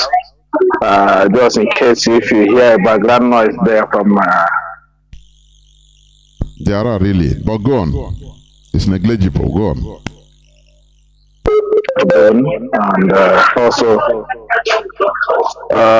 I would like to greet Biafrans and IPOB worldwide and our listeners, friends and lovers of freedom, those that wishes us well in this Biafra restoration process. I want to appreciate every one of you and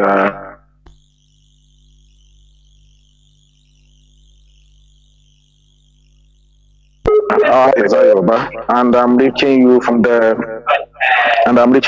Republic of Ireland. Mazi, first of all, Onyendu Mazi Nnamdi Kanu must be released. Must. Not like we are saying it with like we have something in our mouth. No, we are saying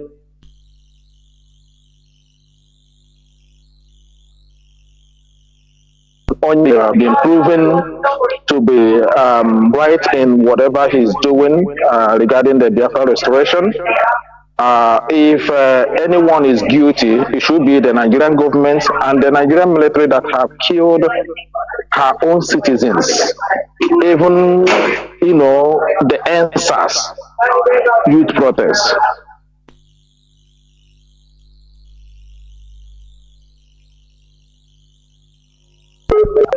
Among the youth, and the squat down when the youth were actually singing their national anthem and holding Biafran flag. And Nigerian military squat down and opened fire on the fellow citizens.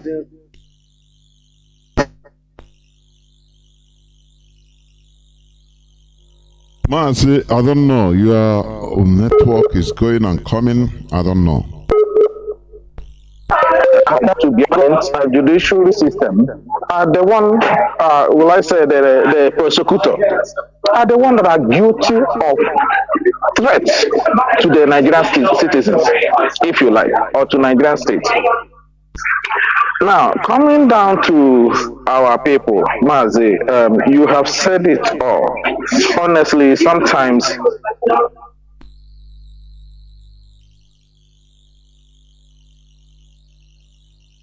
question I always ask, why IPOB we are given this burden to restore Biafra, to save the people of our kind that choose to destroy themselves in the so-called business and buying and selling. I don't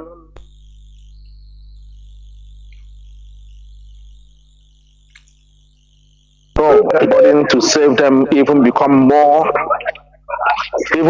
harder to do, both in our residential areas, both in the country that we found ourselves, unlike here where I'm residing, both everywhere.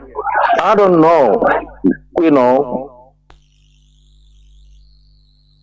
how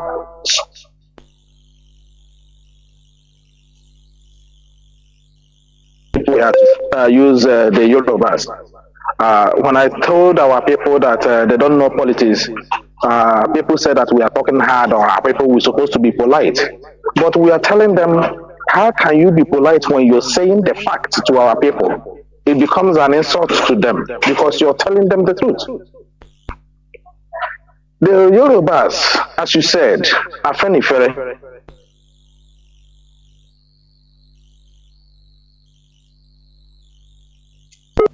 Men of, of understanding. Men of understanding, they come back to their senses and say, no. This is a threat to our existence as a race. And they come to their senses and they fall back in line to what they believe in. Unity of the Yoruba race. Now, and this is exactly what the Zebit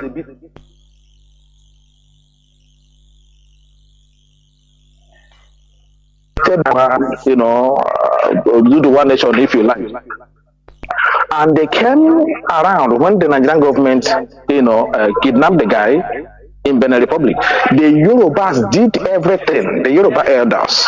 I am saying this to the Igbo politicians, blind Igbo politicians who cannot see beyond their nose.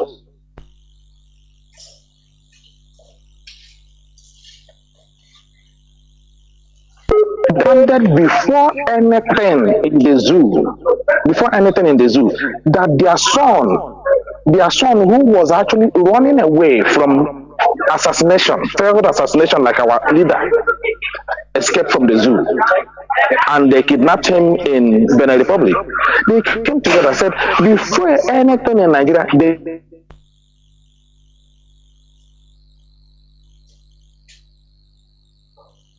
had to, even Obasanjo have to travel to Benin Republic. Until Igboho was released. Now they got their own son on their side before diving into the zoo politics of 2023 election. But now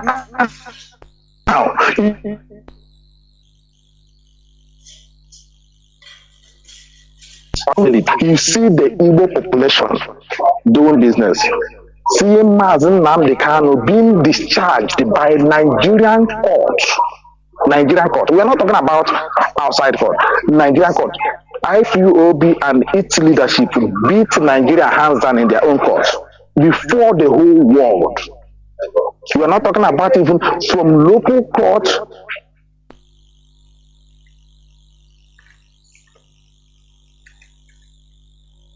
Keep quiet. Their politicians are keeping quiet. Your line is not smooth,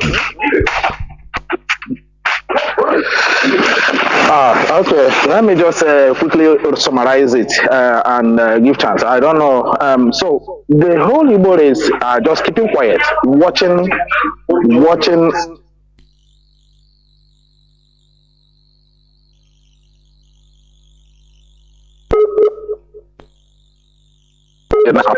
Now let's bring it closer. Let's bring it to international. Now, if you look at Brazilian today, Brazil, there was an election held a couple of weeks ago, and the man was declared winner there. They said it's an ex-convict. The whole that they voted to be in power. Maybe they. Yes, President Lula da Silva. Yes, I think he served for 1.5 years. The beginning of the election, they congratulated him.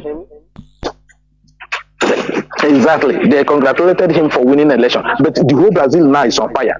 Now that tells you that the election was rigged, because if that man had won the election, you wouldn't see the Mormon crowd that is coming out protesting against it. Nobody has been shot. Nobody has.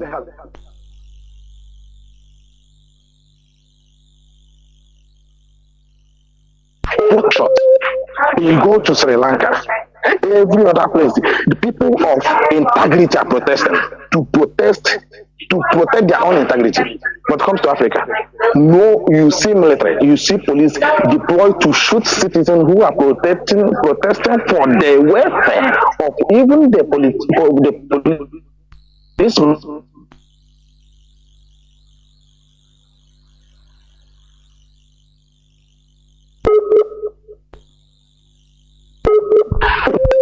have been left behind. Our people need to. This is the reason why. Yes.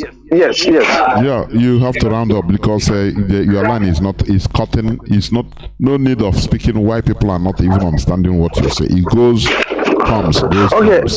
Yes, let me just leave it there, Mazi. I will rectify the problem, and probably I will join you in one of the subsequent coming broadcasts probably by next week. So yes, thank you very much, and I'm very sorry for the bad network there. It's understandable. We must continue. That is it. And do you know, just like our brother said, do you know why people mostly don't come out to express their anger? One of the main reasons is this. They have been softened by the preachings in the mosques and churches. When people go out to protest for collective better life, you see pastors will call their members, hey, just pray, don't go out there. Remember, you are not fighting against flesh and blood. You are fighting against principalities and powers, spiritual forces. So pray for your own survival and miracle. They help to, divide us into pieces. That is why I will never leave all these religions. I will continue contributing my quota, honestly, because you see people, instead of going out on the street to hold the politicians responsible or to help others that are even protesting, now instead they go in the churches in the night, disturbing the peace of people that walk to sleep. They cry, they are doing Tarry night for better Nigeria, to pray for Nigeria. You are foolish. Caller on what's up? Welcome to the program. Can you hear me? Yes, I can hear you clearly. Mazi, welcome to the program. Go on, please. Thank you, Mazi Joe. I must send my special greetings to you because they are doing a very wonderful work. I also thank Mazi Nnamdi Kanu, who made it possible for every one of us to be an eye-opener to each other. Before I go, my name is Mazi Jidofo. I'm calling from my very location here. I'm also sending my greetings to the structure, the DOS, starting from Mazi Shika Edozen, the head of Directorate of State, to all the members, which Mazi Nnamdi Kanu is also a member of DOS. There is no doubt about that. And my fellow media warriors, I call them the battle axe of this very movement we are into today. I send my special greetings to each and every one of us.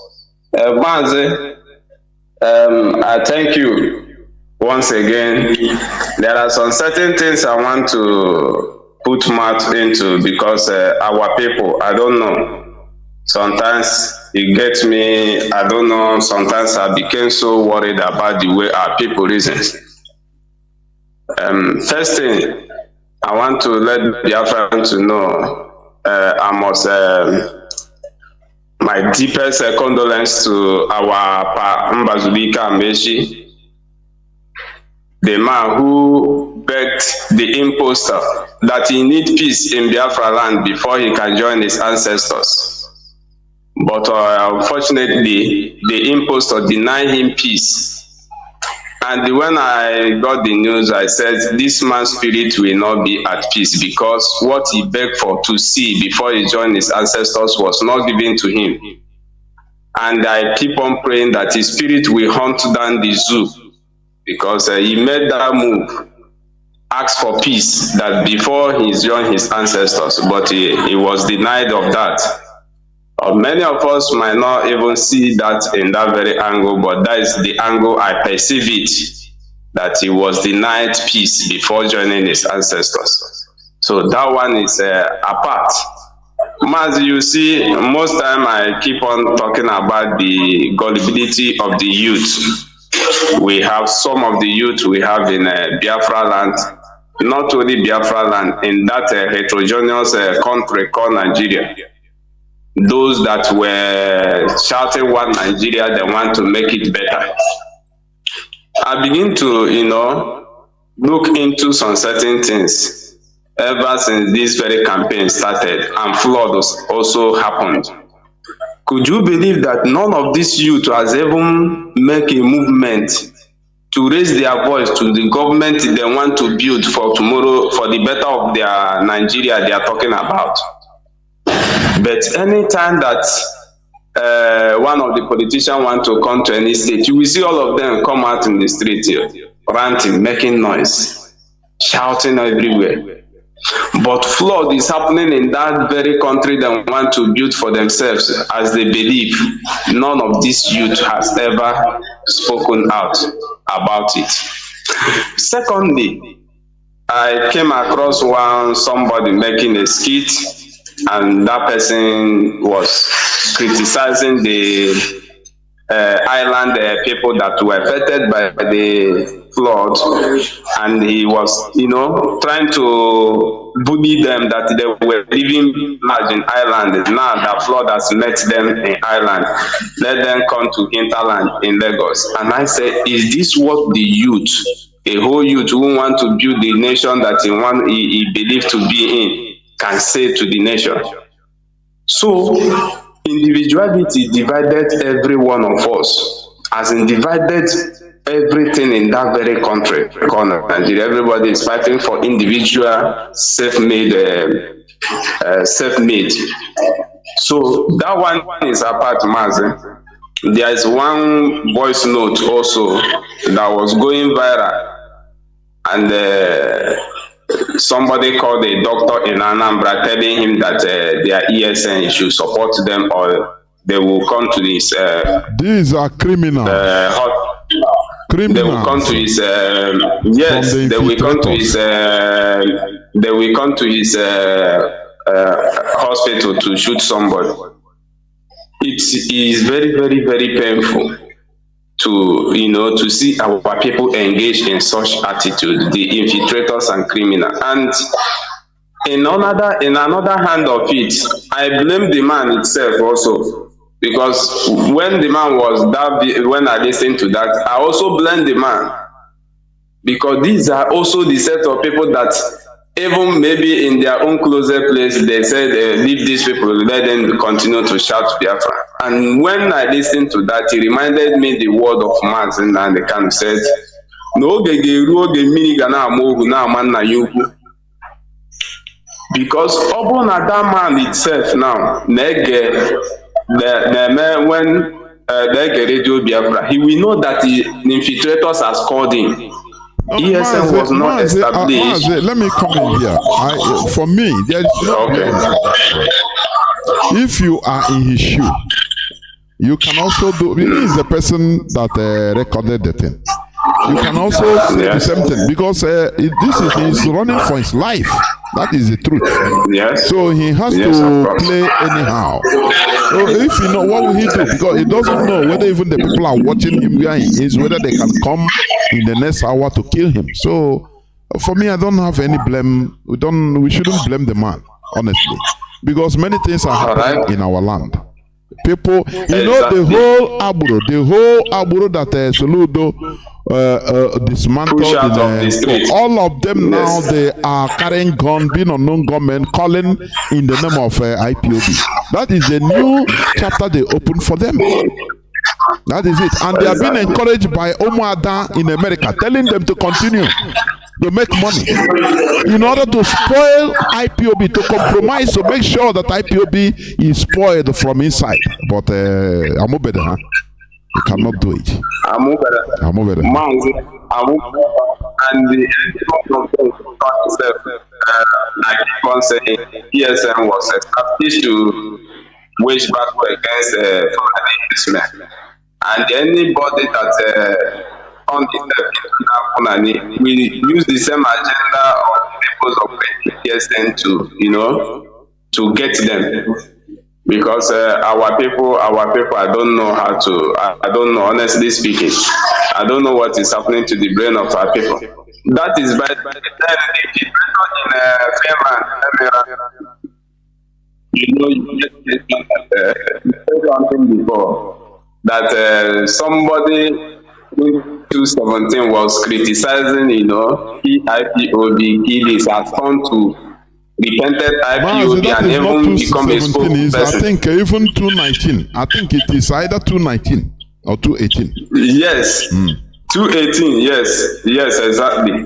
Now, Mazi, what I want to tell you about that area now is that you know what this religion has done to the brain of our people. You know, according to the Bible story, Apostle Paul, which is Saul, was killing Christians, you know, getting Christian down. But when you come to that very book now, immediately Apostle Paul repented. He now wrote the whole thing of the Bible. Even the Peter was very close person to Messiah himself. Abracadabra. Couldn't write what? Abracadabra.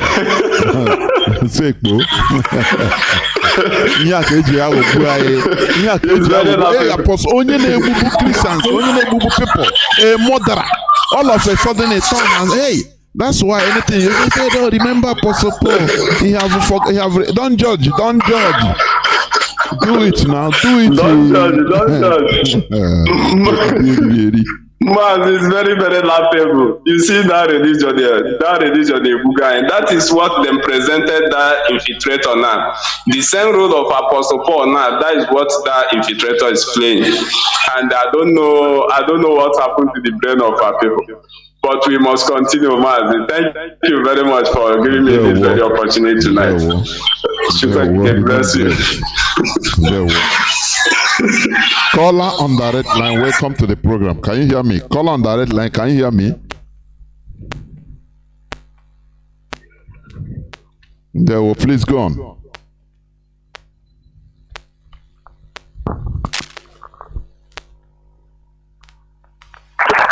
Mazi Jonathan. You do the reggae. Good evening from the Holy Land of Biafra. My name is Michael Israel. Mazi Jonathan, the Chukwuokike continue to strengthen you. I was hearing what you are saying, so I was calling. Manuchem no kwa n'ihi na ndị ihe eriri anyị richa anyị onweghị chenji nke enyere anyị eri anyị gwogwo. But may Chukwuokike continue to strengthen our leader, Mazi Nnamdi Kanu. He will continue to remain fit to defeat his enemies in the name of Chukwuokike. Yes, sir. Dear Jonathan, your topic tonight: solution to our permanent collective interest.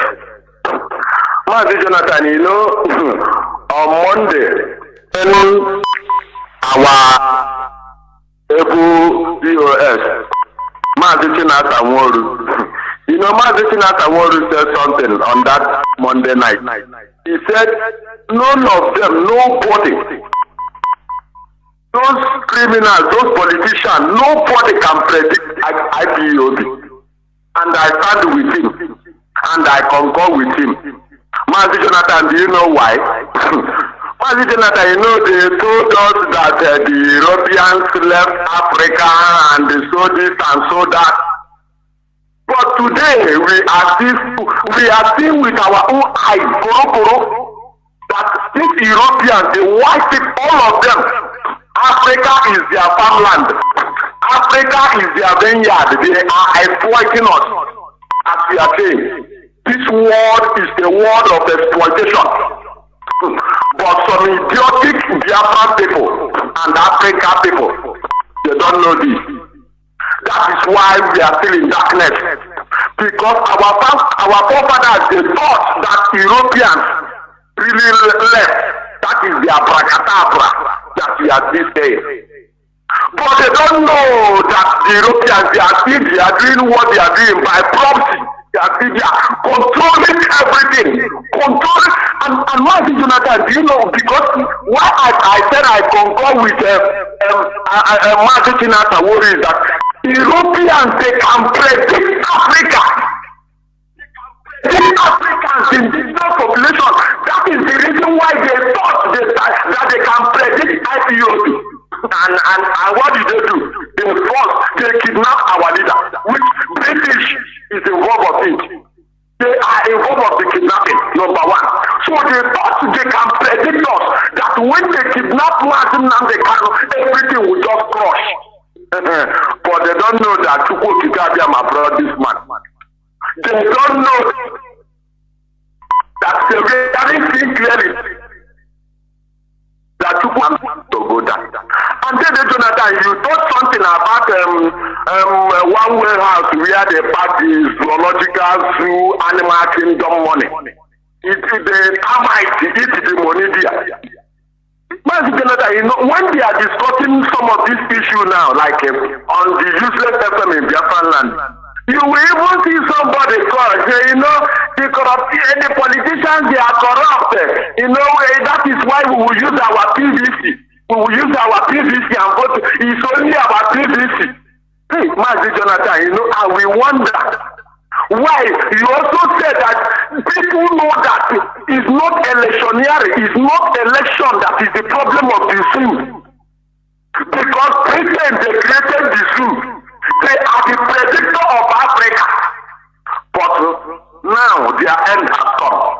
For British and for all of them, all the idiotic saboteurs in Africa, killing their own people, suppressing their own people. Your time, all of you, your times are up, and all of you will go down at the appointed time. Thank you, Mazi Jonathan. Thank you, There. I have callers waiting. Caller on WhatsApp. Okay, this is Wada Marian. Welcome to the program. Can you hear me, Wada? Yes, Mazi. Good evening, and how are you? My name is Marian Keda. Good evening to everyone from the HODAOS and to every one of us, especially to Hamadiki, as continue to hold him in prayers. Continue to believe God that He will finish what He has started. This is the ultimate release of Him. Mazi, why I'm calling, I've been enjoying the program, but the reason why I'm really calling these days, there's an issue, there's a particular topic or a statement that I've had one or two times, and I would like to shine on it a little bit. It is the issue of Paul or Saul and Paul. You said something, Mazi, and I don't know whether people really understood what you said. Just like you said, what is the antecedent of the individual? Even that story in the Bible, whether it happened or not, has its own antecedent. What am I saying? Let people go to the book of Galatians. They will see that after the so-called encounter of Saul on his way to Damascus, he didn't start preaching Christ immediately. What hurts me so much is that people try to quote the Bible without studying the book, by that Bible. Saul did not start preaching Christ immediately. According to that book, he first of all went to the elders, and Ananias was one of them, and they prayed for him before the scale that closed his eyes fell off. After that, he went to a place called Araba. He went there, he was with the elders. He spent 3 years in Araba under the auction of the elders before he could even come back to Jerusalem. Because even if we go to that story, even when he came back to Jerusalem, it was difficult for people who knew him to accept him, because he was known as a persecutor of the Christians. He took the help of those elders. He sat under their auction for 3 years to convince the people that he has made a change. So that's the antecedent you're talking about. And this particular individual we're talking about has not done that. That is one of the reason why I'm calling, because people are easy to cite the Bible, but they didn't even study the Bible. I have heard them reference Joshua, how one is Joshua, how one is Moses. But when you study the Bible and you go to the story, you see that this guy as a mode does not fit into the right mode that's trying to invoke him into. It doesn't fit it. So that's one of the reasons I called.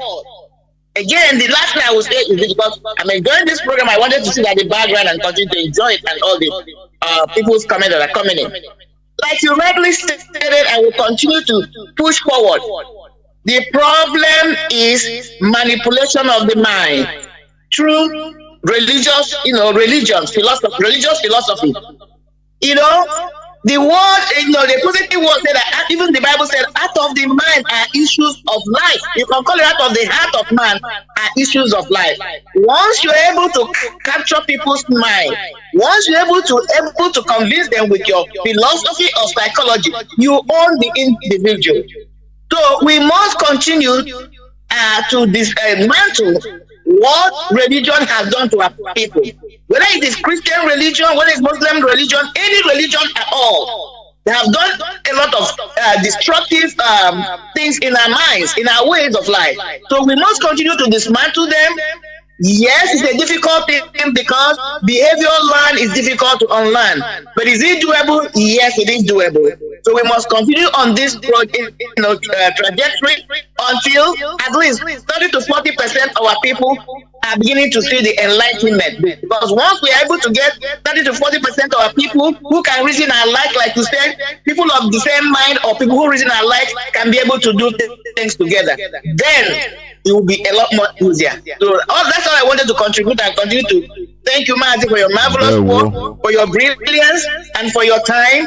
I thank all Biafrans and all must hail Biafra. And Mazi must come out as soon as possible. God bless you all.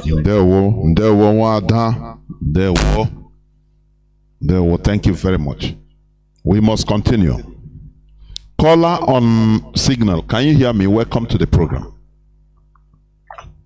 Yes, David Jonathan, can you hear me, sir? The whole world is hearing you. No. David Jonathan, Jishike.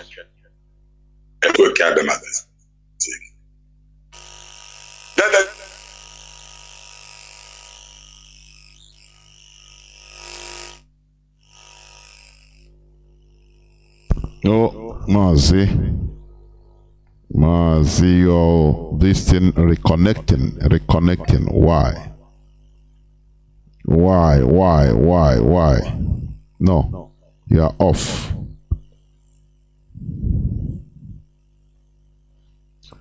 We must continue as we are winding down towards the end of this program.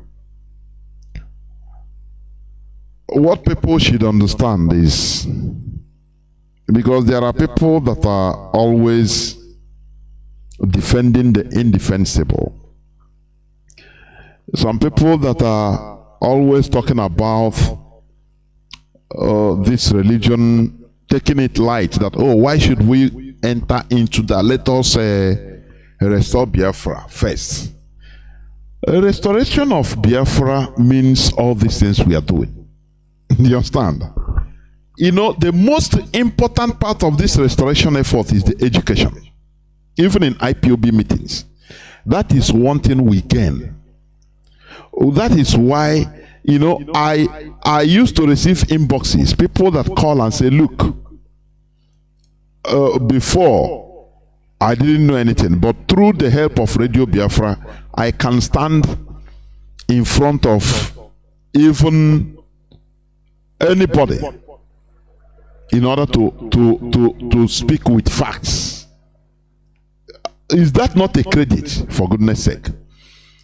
Our leader, Mazi Nnamdi Kanu, was able to convince us through superior argument. That is it. That is the most important restoration effort today. Let me pick this call. Let it be, I think it's going to be the last caller. Caller on signal. Can you hear me? I can hear you, Mazi. There, Mazi, go on, please. Thank you. You're watching it, your friend. I always enjoy your program. the essence of what we are doing is part of the job. Mazi, use your voice now sound so it seems you are using earphone. Please, you remove it. Yeah. Okay.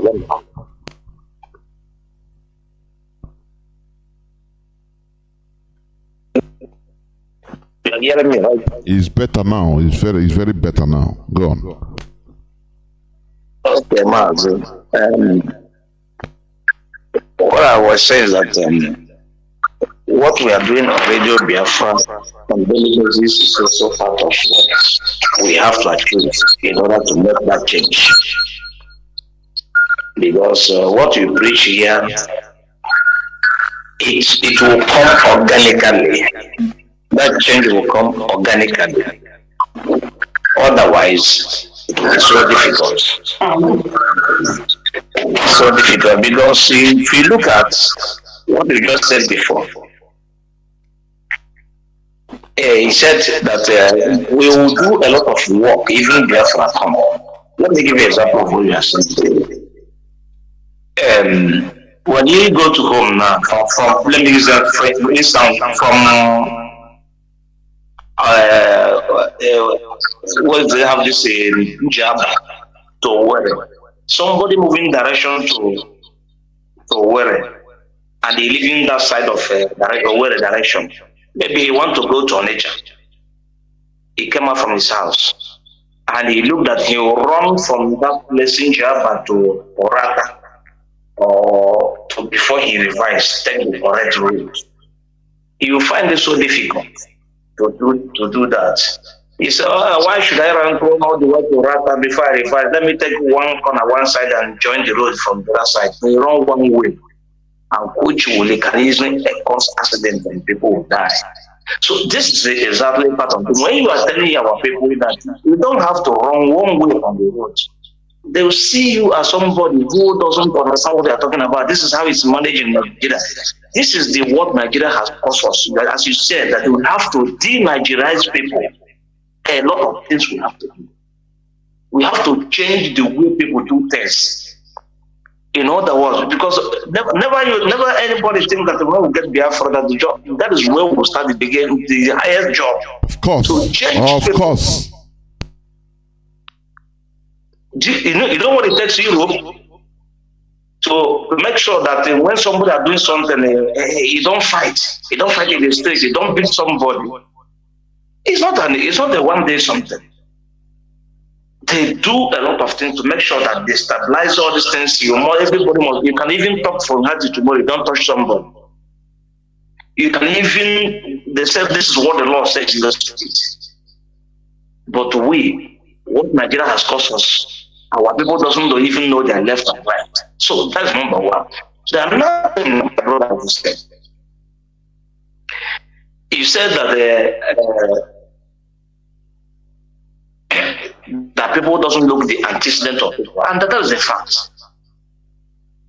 If the people of the Zoom, I call them, look the antecedent of Buhari in 1984, 1885, where a married man with his wife, with his children, come down doing frog job, proxy of Buhari's government operation.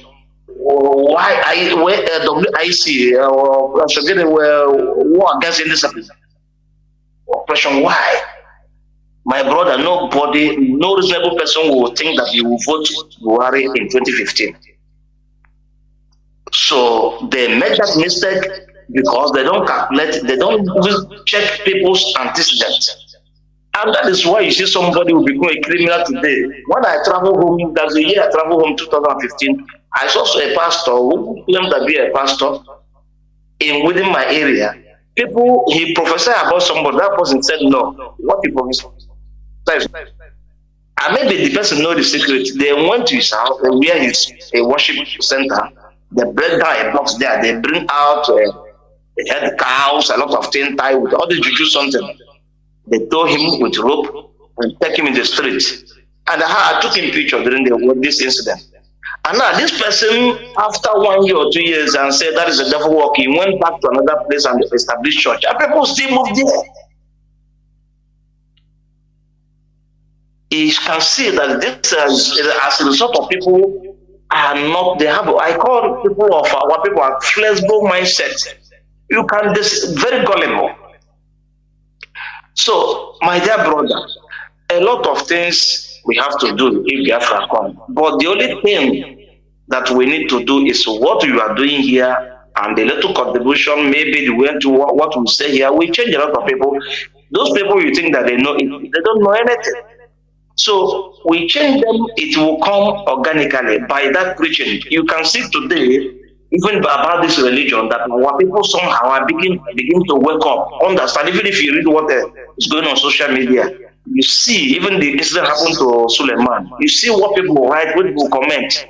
That shows you that people are beginning to wake up. Because this is mental colonization, I call it a mental one that Europeans brought to us in Africa.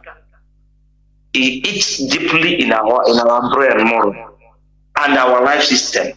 Somebody will bring food before you bring that, you must do the sign of cross before you eat that food.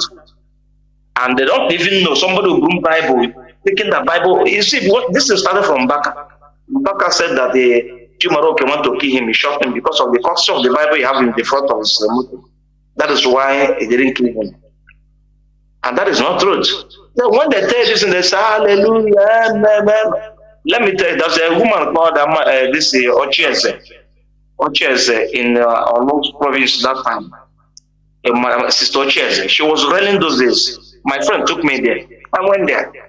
And the day I went there, she was somebody was preaching before she would come out. And this person preached, and within some hours, over 3 hours, this person said that the sister Ochieze went to Rome to see Bishop Pope. But the people in the gate did not allow her to see the Pope. Along the line, this Ochieze saw what I'm saying is what this woman said, if I add anything, God punish me for this.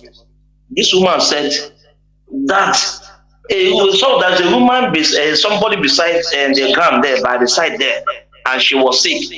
And the sister Ochieze prayed for this woman, and she became healed. And the Pope ordered for people to bring her to see the Pope. The whole hall shouted. I said no. Now I am in Italy. I live in Italy. How many years I've been here? I've been in the Vatican. I've been in many places there. My dear brother, for you to see Pope, you know what it takes you to see Pope, even if you're a Reverend Father. Those are Reverend Father, yeah, they don't even know, Pope doesn't even know who they are. So how would you come from Zoom and say you want to see Pope? And what purpose? You must be booked. So this is the lies they tell us in order to convince our people to still believe in that nonsense. But I must tell you, my header and what we are doing and the order of our brothers on social media are doing something great. We keep on doing this thing. In a due time, you will see that it will generate and come up organically. You see, everybody will abandon this nonsense and will face it. It's very few people, like people that they are conservative in their way of doing things. When I was a coordinator here, there's a boy, a man who came to me. He said, you know what he said to me? He said, no, it's a deeper life. He said, my brother, you know, the Bible condemns you not to come against your leaders. I said, hold it there. Don't come to our meeting, please. Mazi is not people. I have seen people that are, because of that, the church, they are going what they preach. They say no, it's not good to engage in politics. So you just to engage in the kingdom of this world. There is a way they talk it. Because of it, they know that what you are doing is right. So that is why I used to challenge people that used to criticize. Oh, don't talk about Christianity. Don't talk about your. I say, you people, maybe either you are benefiting from, you are one of those perpetrating all this evil in the name of Christianity, or you are ignorant of what Christianity have done to us as a people. I'm telling you, I see it. So no person can tell me otherwise. This is rubbish they put us into. We must remove ourselves from it. Go on, Mazi. So this said person, you know what I told you? I said, please, my dear brother, I know you are a Biafra. And but let me tell you one thing, that you are not up to the stage or the age, or you have the brain to come into IPOB now. Because I see that person, if he come into IPOB, being a gentleman, when he brings this idea of not criticizing your leaders and you object it, he will divide the house somehow or create his own group. And by the time you disorganize what we are doing, I say, please, you are not to the age to come to IPOB now. Stay aside. Do not come. We don't even want you in the meeting. You'll be the last batch. Oh, maybe perhaps when they hear that I would ask now, or Nigeria have given us date for referendum. You now come people. I will welcome you then. But now, stay on your own. Do not come. And until I finish my duty as a coordinator, he never come to the meeting. And I never even interested to worry him. I said, do not come. Anytime I say, no, you are not able to come. Stay on your side. So this is the kind of people, when you bring them in, they will disrupt what you are doing. So it is our duty, our responsibility to make sure that you see this kind of people, keep them aside. Because this person is too conservative. He doesn't have the brain to change. He doesn't have what they call growth mindset. He has a fixed mindset. When you have somebody that have a fixed mindset, leave that person apart. But you see somebody have a growth mindset, continue preaching to him. In a daytime, you see him change or convert. But you have somebody fixed mindset, command is that kingdom come. He remain where he is. Thank you, Mazi, and God bless you. Mazi, remain blessed. Caller on WhatsApp, welcome to the program. Can you hear me? I think you're going to be the last caller. Go on, please. Yeah. Mazi Jonathan, good evening. Good evening, dear fans. Good evening, lovers of freedom. And I want to say good evening to our leader. Mazi Jonathan, God bless you. Mazi Jonathan, I want to say to you that what you are doing tonight, you have a lot of Biafra to be restored, for them to take on and to continue where you're going to stop, because what you are doing is eating a lot of food. And Biafra all over the world are taking notes. They have been taking notes, and I want to say thank you for what you are doing.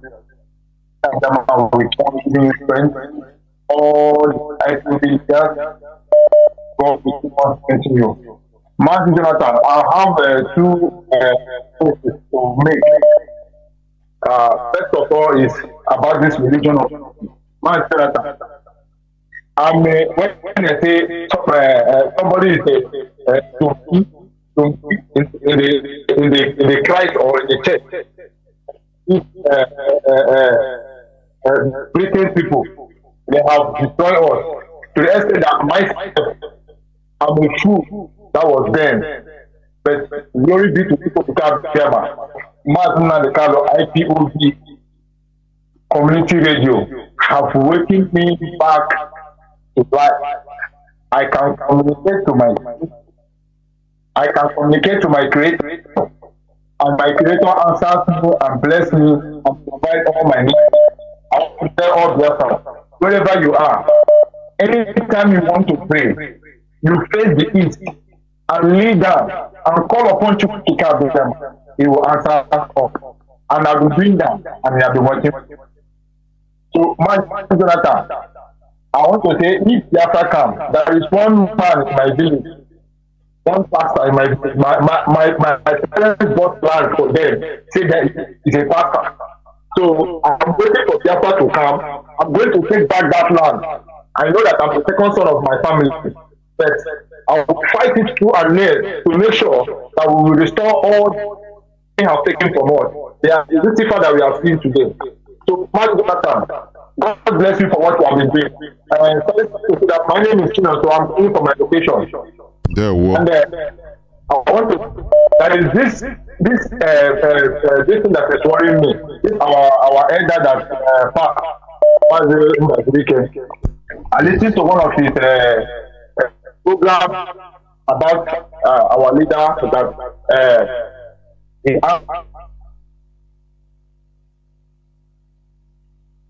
Mbuari, so he can be able to make peace. Mohammed So, but he now go on and say that he's a proud Nigerian, that he will die in Nigeria. When I listened to that, because at the beginning I felt I felt that touch, emotion of where he spoke. And when at the end he said that he's a proud Nigerian, that he will die in Nigeria. Mazi, as I'm talking to you today, I'm a son of the Most High, Chukwu. The reason why this man died today, as I'm talking to you, I'm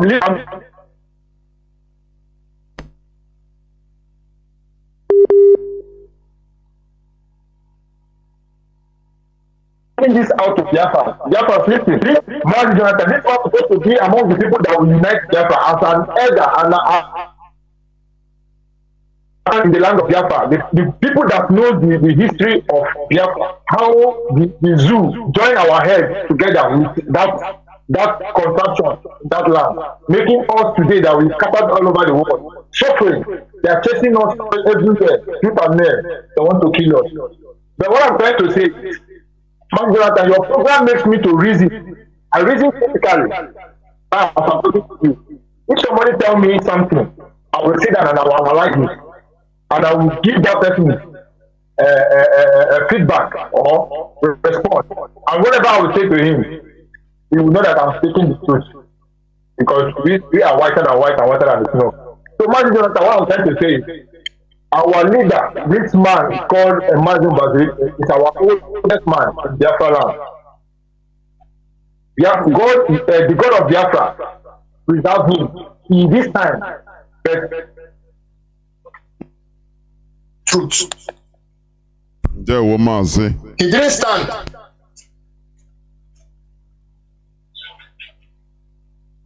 There were. He didn't ask. Your voice is going digital. There were. I think you have made your point. You have made your point. Biafrans and lovers of freedom. Well, this is where I'm going to stop picking calls, please. You know, what we do here is to arouse your normal human commonsensical thinking capability. We want you to reason not like a Christian or a Muslim or any religion, but as a human being. That is it. No, think like a Christian. No. Think like a Muslim. No. Think like a human being. Finish. Don't think like what they programmed you, the way they programmed you to think. That is a problem we have. People don't understand. They say, this thing we are doing, why live a religion? No, how can we live religion? Do you know what these people are doing in our land? What this monster we call religion in our land? Do you know that if the podium that is being used by all these pastors, imams, to control, to talk to millions of people, thousands physically with them in a big place, and through television, millions, reaching millions. You know, I call it weapon of mass destruction, which they can use in order to wake up people. You understand? If, imagine, most of the pastors in Nigeria start calling for revolution, start calling for, hey, people, you should rise up. It is the politicians that have made you rise up, stop blaming God, and so rise up, do something. Let me tell you, within 1 week, everybody will be on the street. They will pursue the politicians. But they are given, it is in the churches and mosques, they give them volume 20, sleeping tablets. Every time each person goes to church to listen to preaching in Nigeria, he comes back more dumb. He comes back more, stone frozen dead body, being happy for himself that he is communicating to God. But you don't know they have turned him or her into a more dead body. Don't care about this world. You are of the world, but you are not from the world. No, don't follow the world to do this and that. To protest is not for you. Pray to God for your miracle. Do you know what all these things are causing? Do you know millions of people that are being put into gullibility every day, and you want us to keep quiet, not to talk about it? Because maybe you are one of those na arapium through church in our Christianity. You should arapium through it, and I contribute through it. So you want us to, because of it. That is the selfishness we talk about. We will never stop. Whether we will never stop, because these people, we have to go back to our roots. That is it. No people develop or advance completely through foreign imposed ideology. It is impossible. You can learn from every ideology, even from Christian religion. You learn good things there, absorb good things. But you don't dare abandon your own completely, your own tradition, your own value, your own culture. Say you want to Christianize or Islamize yourself. You can never develop as a country. Look at how all these countries, because it is the organic religion they develop. They try to maneuver and convert that thing, in another way, like in the Middle East. Look at them. They are developing. Islam comes from their land, so they know how to manipulate and maneuver and use it to develop. But look at in our land, where it is not it is imposed through conquest. Look at how I read how a politician, a Fulani politician, governor, went to people they are killing. If a Jew comes and tell them that, hey, God put you there, just don't mind. Bear your pains with happiness, with joy.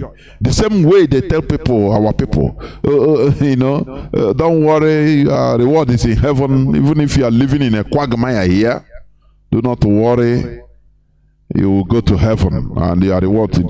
You see somebody, no electricity, you tell him, let us do something physically in order to change the situation. He said, no, God is in control. And you want us to keep quiet? No, we are not going to do so. If we keep quiet, we are accomplices. Because Albert Einstein said, it is not those that are evil that will destroy the world. No, it is not, because they are few. But it is those that see evil. They know they are not part of it, but they are good people, but they keep quiet because they are plenty. No, I don't want problem. You keep quiet. No, my religion says no, I believe in God. You keep quiet. You don't fight evil. These are the people that will destroy the world. Albert Einstein said it. So we are not going to keep quiet to be complicit of the destruction that is happening to us. We must continue talking. We must continue talking. That is what our leader Mazi Nnamdi Kanu has established. People don't know what Mazi Nnamdi Kanu started enlightenment, the African era of awakening. That is what we are. It's not going to stop as long as this world continues existing. It is not going to stop until Biafra come. Until from there you see a black African will start waking up in general, because it will start from a dot. From that dot, it will start expanding. That enlightenment will start expanding until it touches and changes the status quo. Thank you for listening. What we say here, you go and think profoundly, and you will understand. Reason like a human being. Don't reason like a Christian or a Muslim or Buddhist. Or no. Reason just like a simple human being you are created to be. Because after all, we are first human beings before being any religion. Religion is just like a social club. You belong. Which one you belong? I belong to Christianity. In Christianity, social club. I belong to Deeper Life. Well, that is just like that for socialism. Where you go, if you are going, I'm not telling you to stop going to church or anything, but go with your brain. Go there as if you are going on to meet people, to interact with people, make friends, see relations if possible. Now, that's it. From there, That is the thing. Thank you for listening. Biafra is our religion. Biafra is our identity. Because before the coming of Biafra, we didn't have any identity. We were just wallowing in darkness and ignorance. Oh Nigeria, Nigeria, oh Nigeria, Nigeria. What is your ideology? Oh Nigeria. Look at how look. I played the clip of is it the chairman of Alaba International Market? Look at, we have been relegated into beggars. Everywhere begging. We beg them now to leave us, to give us conducive environment to do our business. That is what we beg now. Every time begging. When will this begging stop? Imagine we beg, the generations coming, what would they do? If we stop and if not this IPOB, we didn't change the status quo. Before God and man, a time will come in some decades coming. In Nigeria, we continue like this in Nigeria. Igbo man will be slaughtered in the streets openly. No problem. I say, who are they killing? They say Igbo man. I say, okay, it sounds good. Go on. It will be like that. Look at how they relegated us. People that have talent, peculiar people, into beggars everywhere. In Kaduna, help us. Let the government help us to give us a conducive. We beg Agburo to help us. Beg different, any type of people. They should help us. Fulani headsmen, help us, give us a conducive environment so that we do our business. We don't want a problem in this country. We are not troublemakers. It is time we become troublemakers. Do you understand? If it is time we become troublemakers, because without it we will not have peace. The best way of defense is to attack. That is it. So we have been lamb or atroja charger for so long. Today we should say no to being lamb. We should be lion and be respected. Thank you for listening. Biafra is our identity, as I said. Biafra is our religion. Mazi Nnamdi Kanu is our leader and must be released. And released in no distant time. It doesn't matter what it takes. We don't beg for what belongs to us. Nigerian court, we have defeated them in their own courts. From me, Mazi Jonathan Chinedu, from here, it is simply good evening.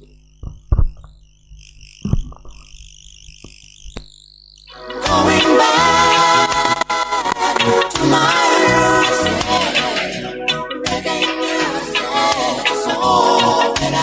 we, the indigenous people of Biafra, ably led by Saint Mazi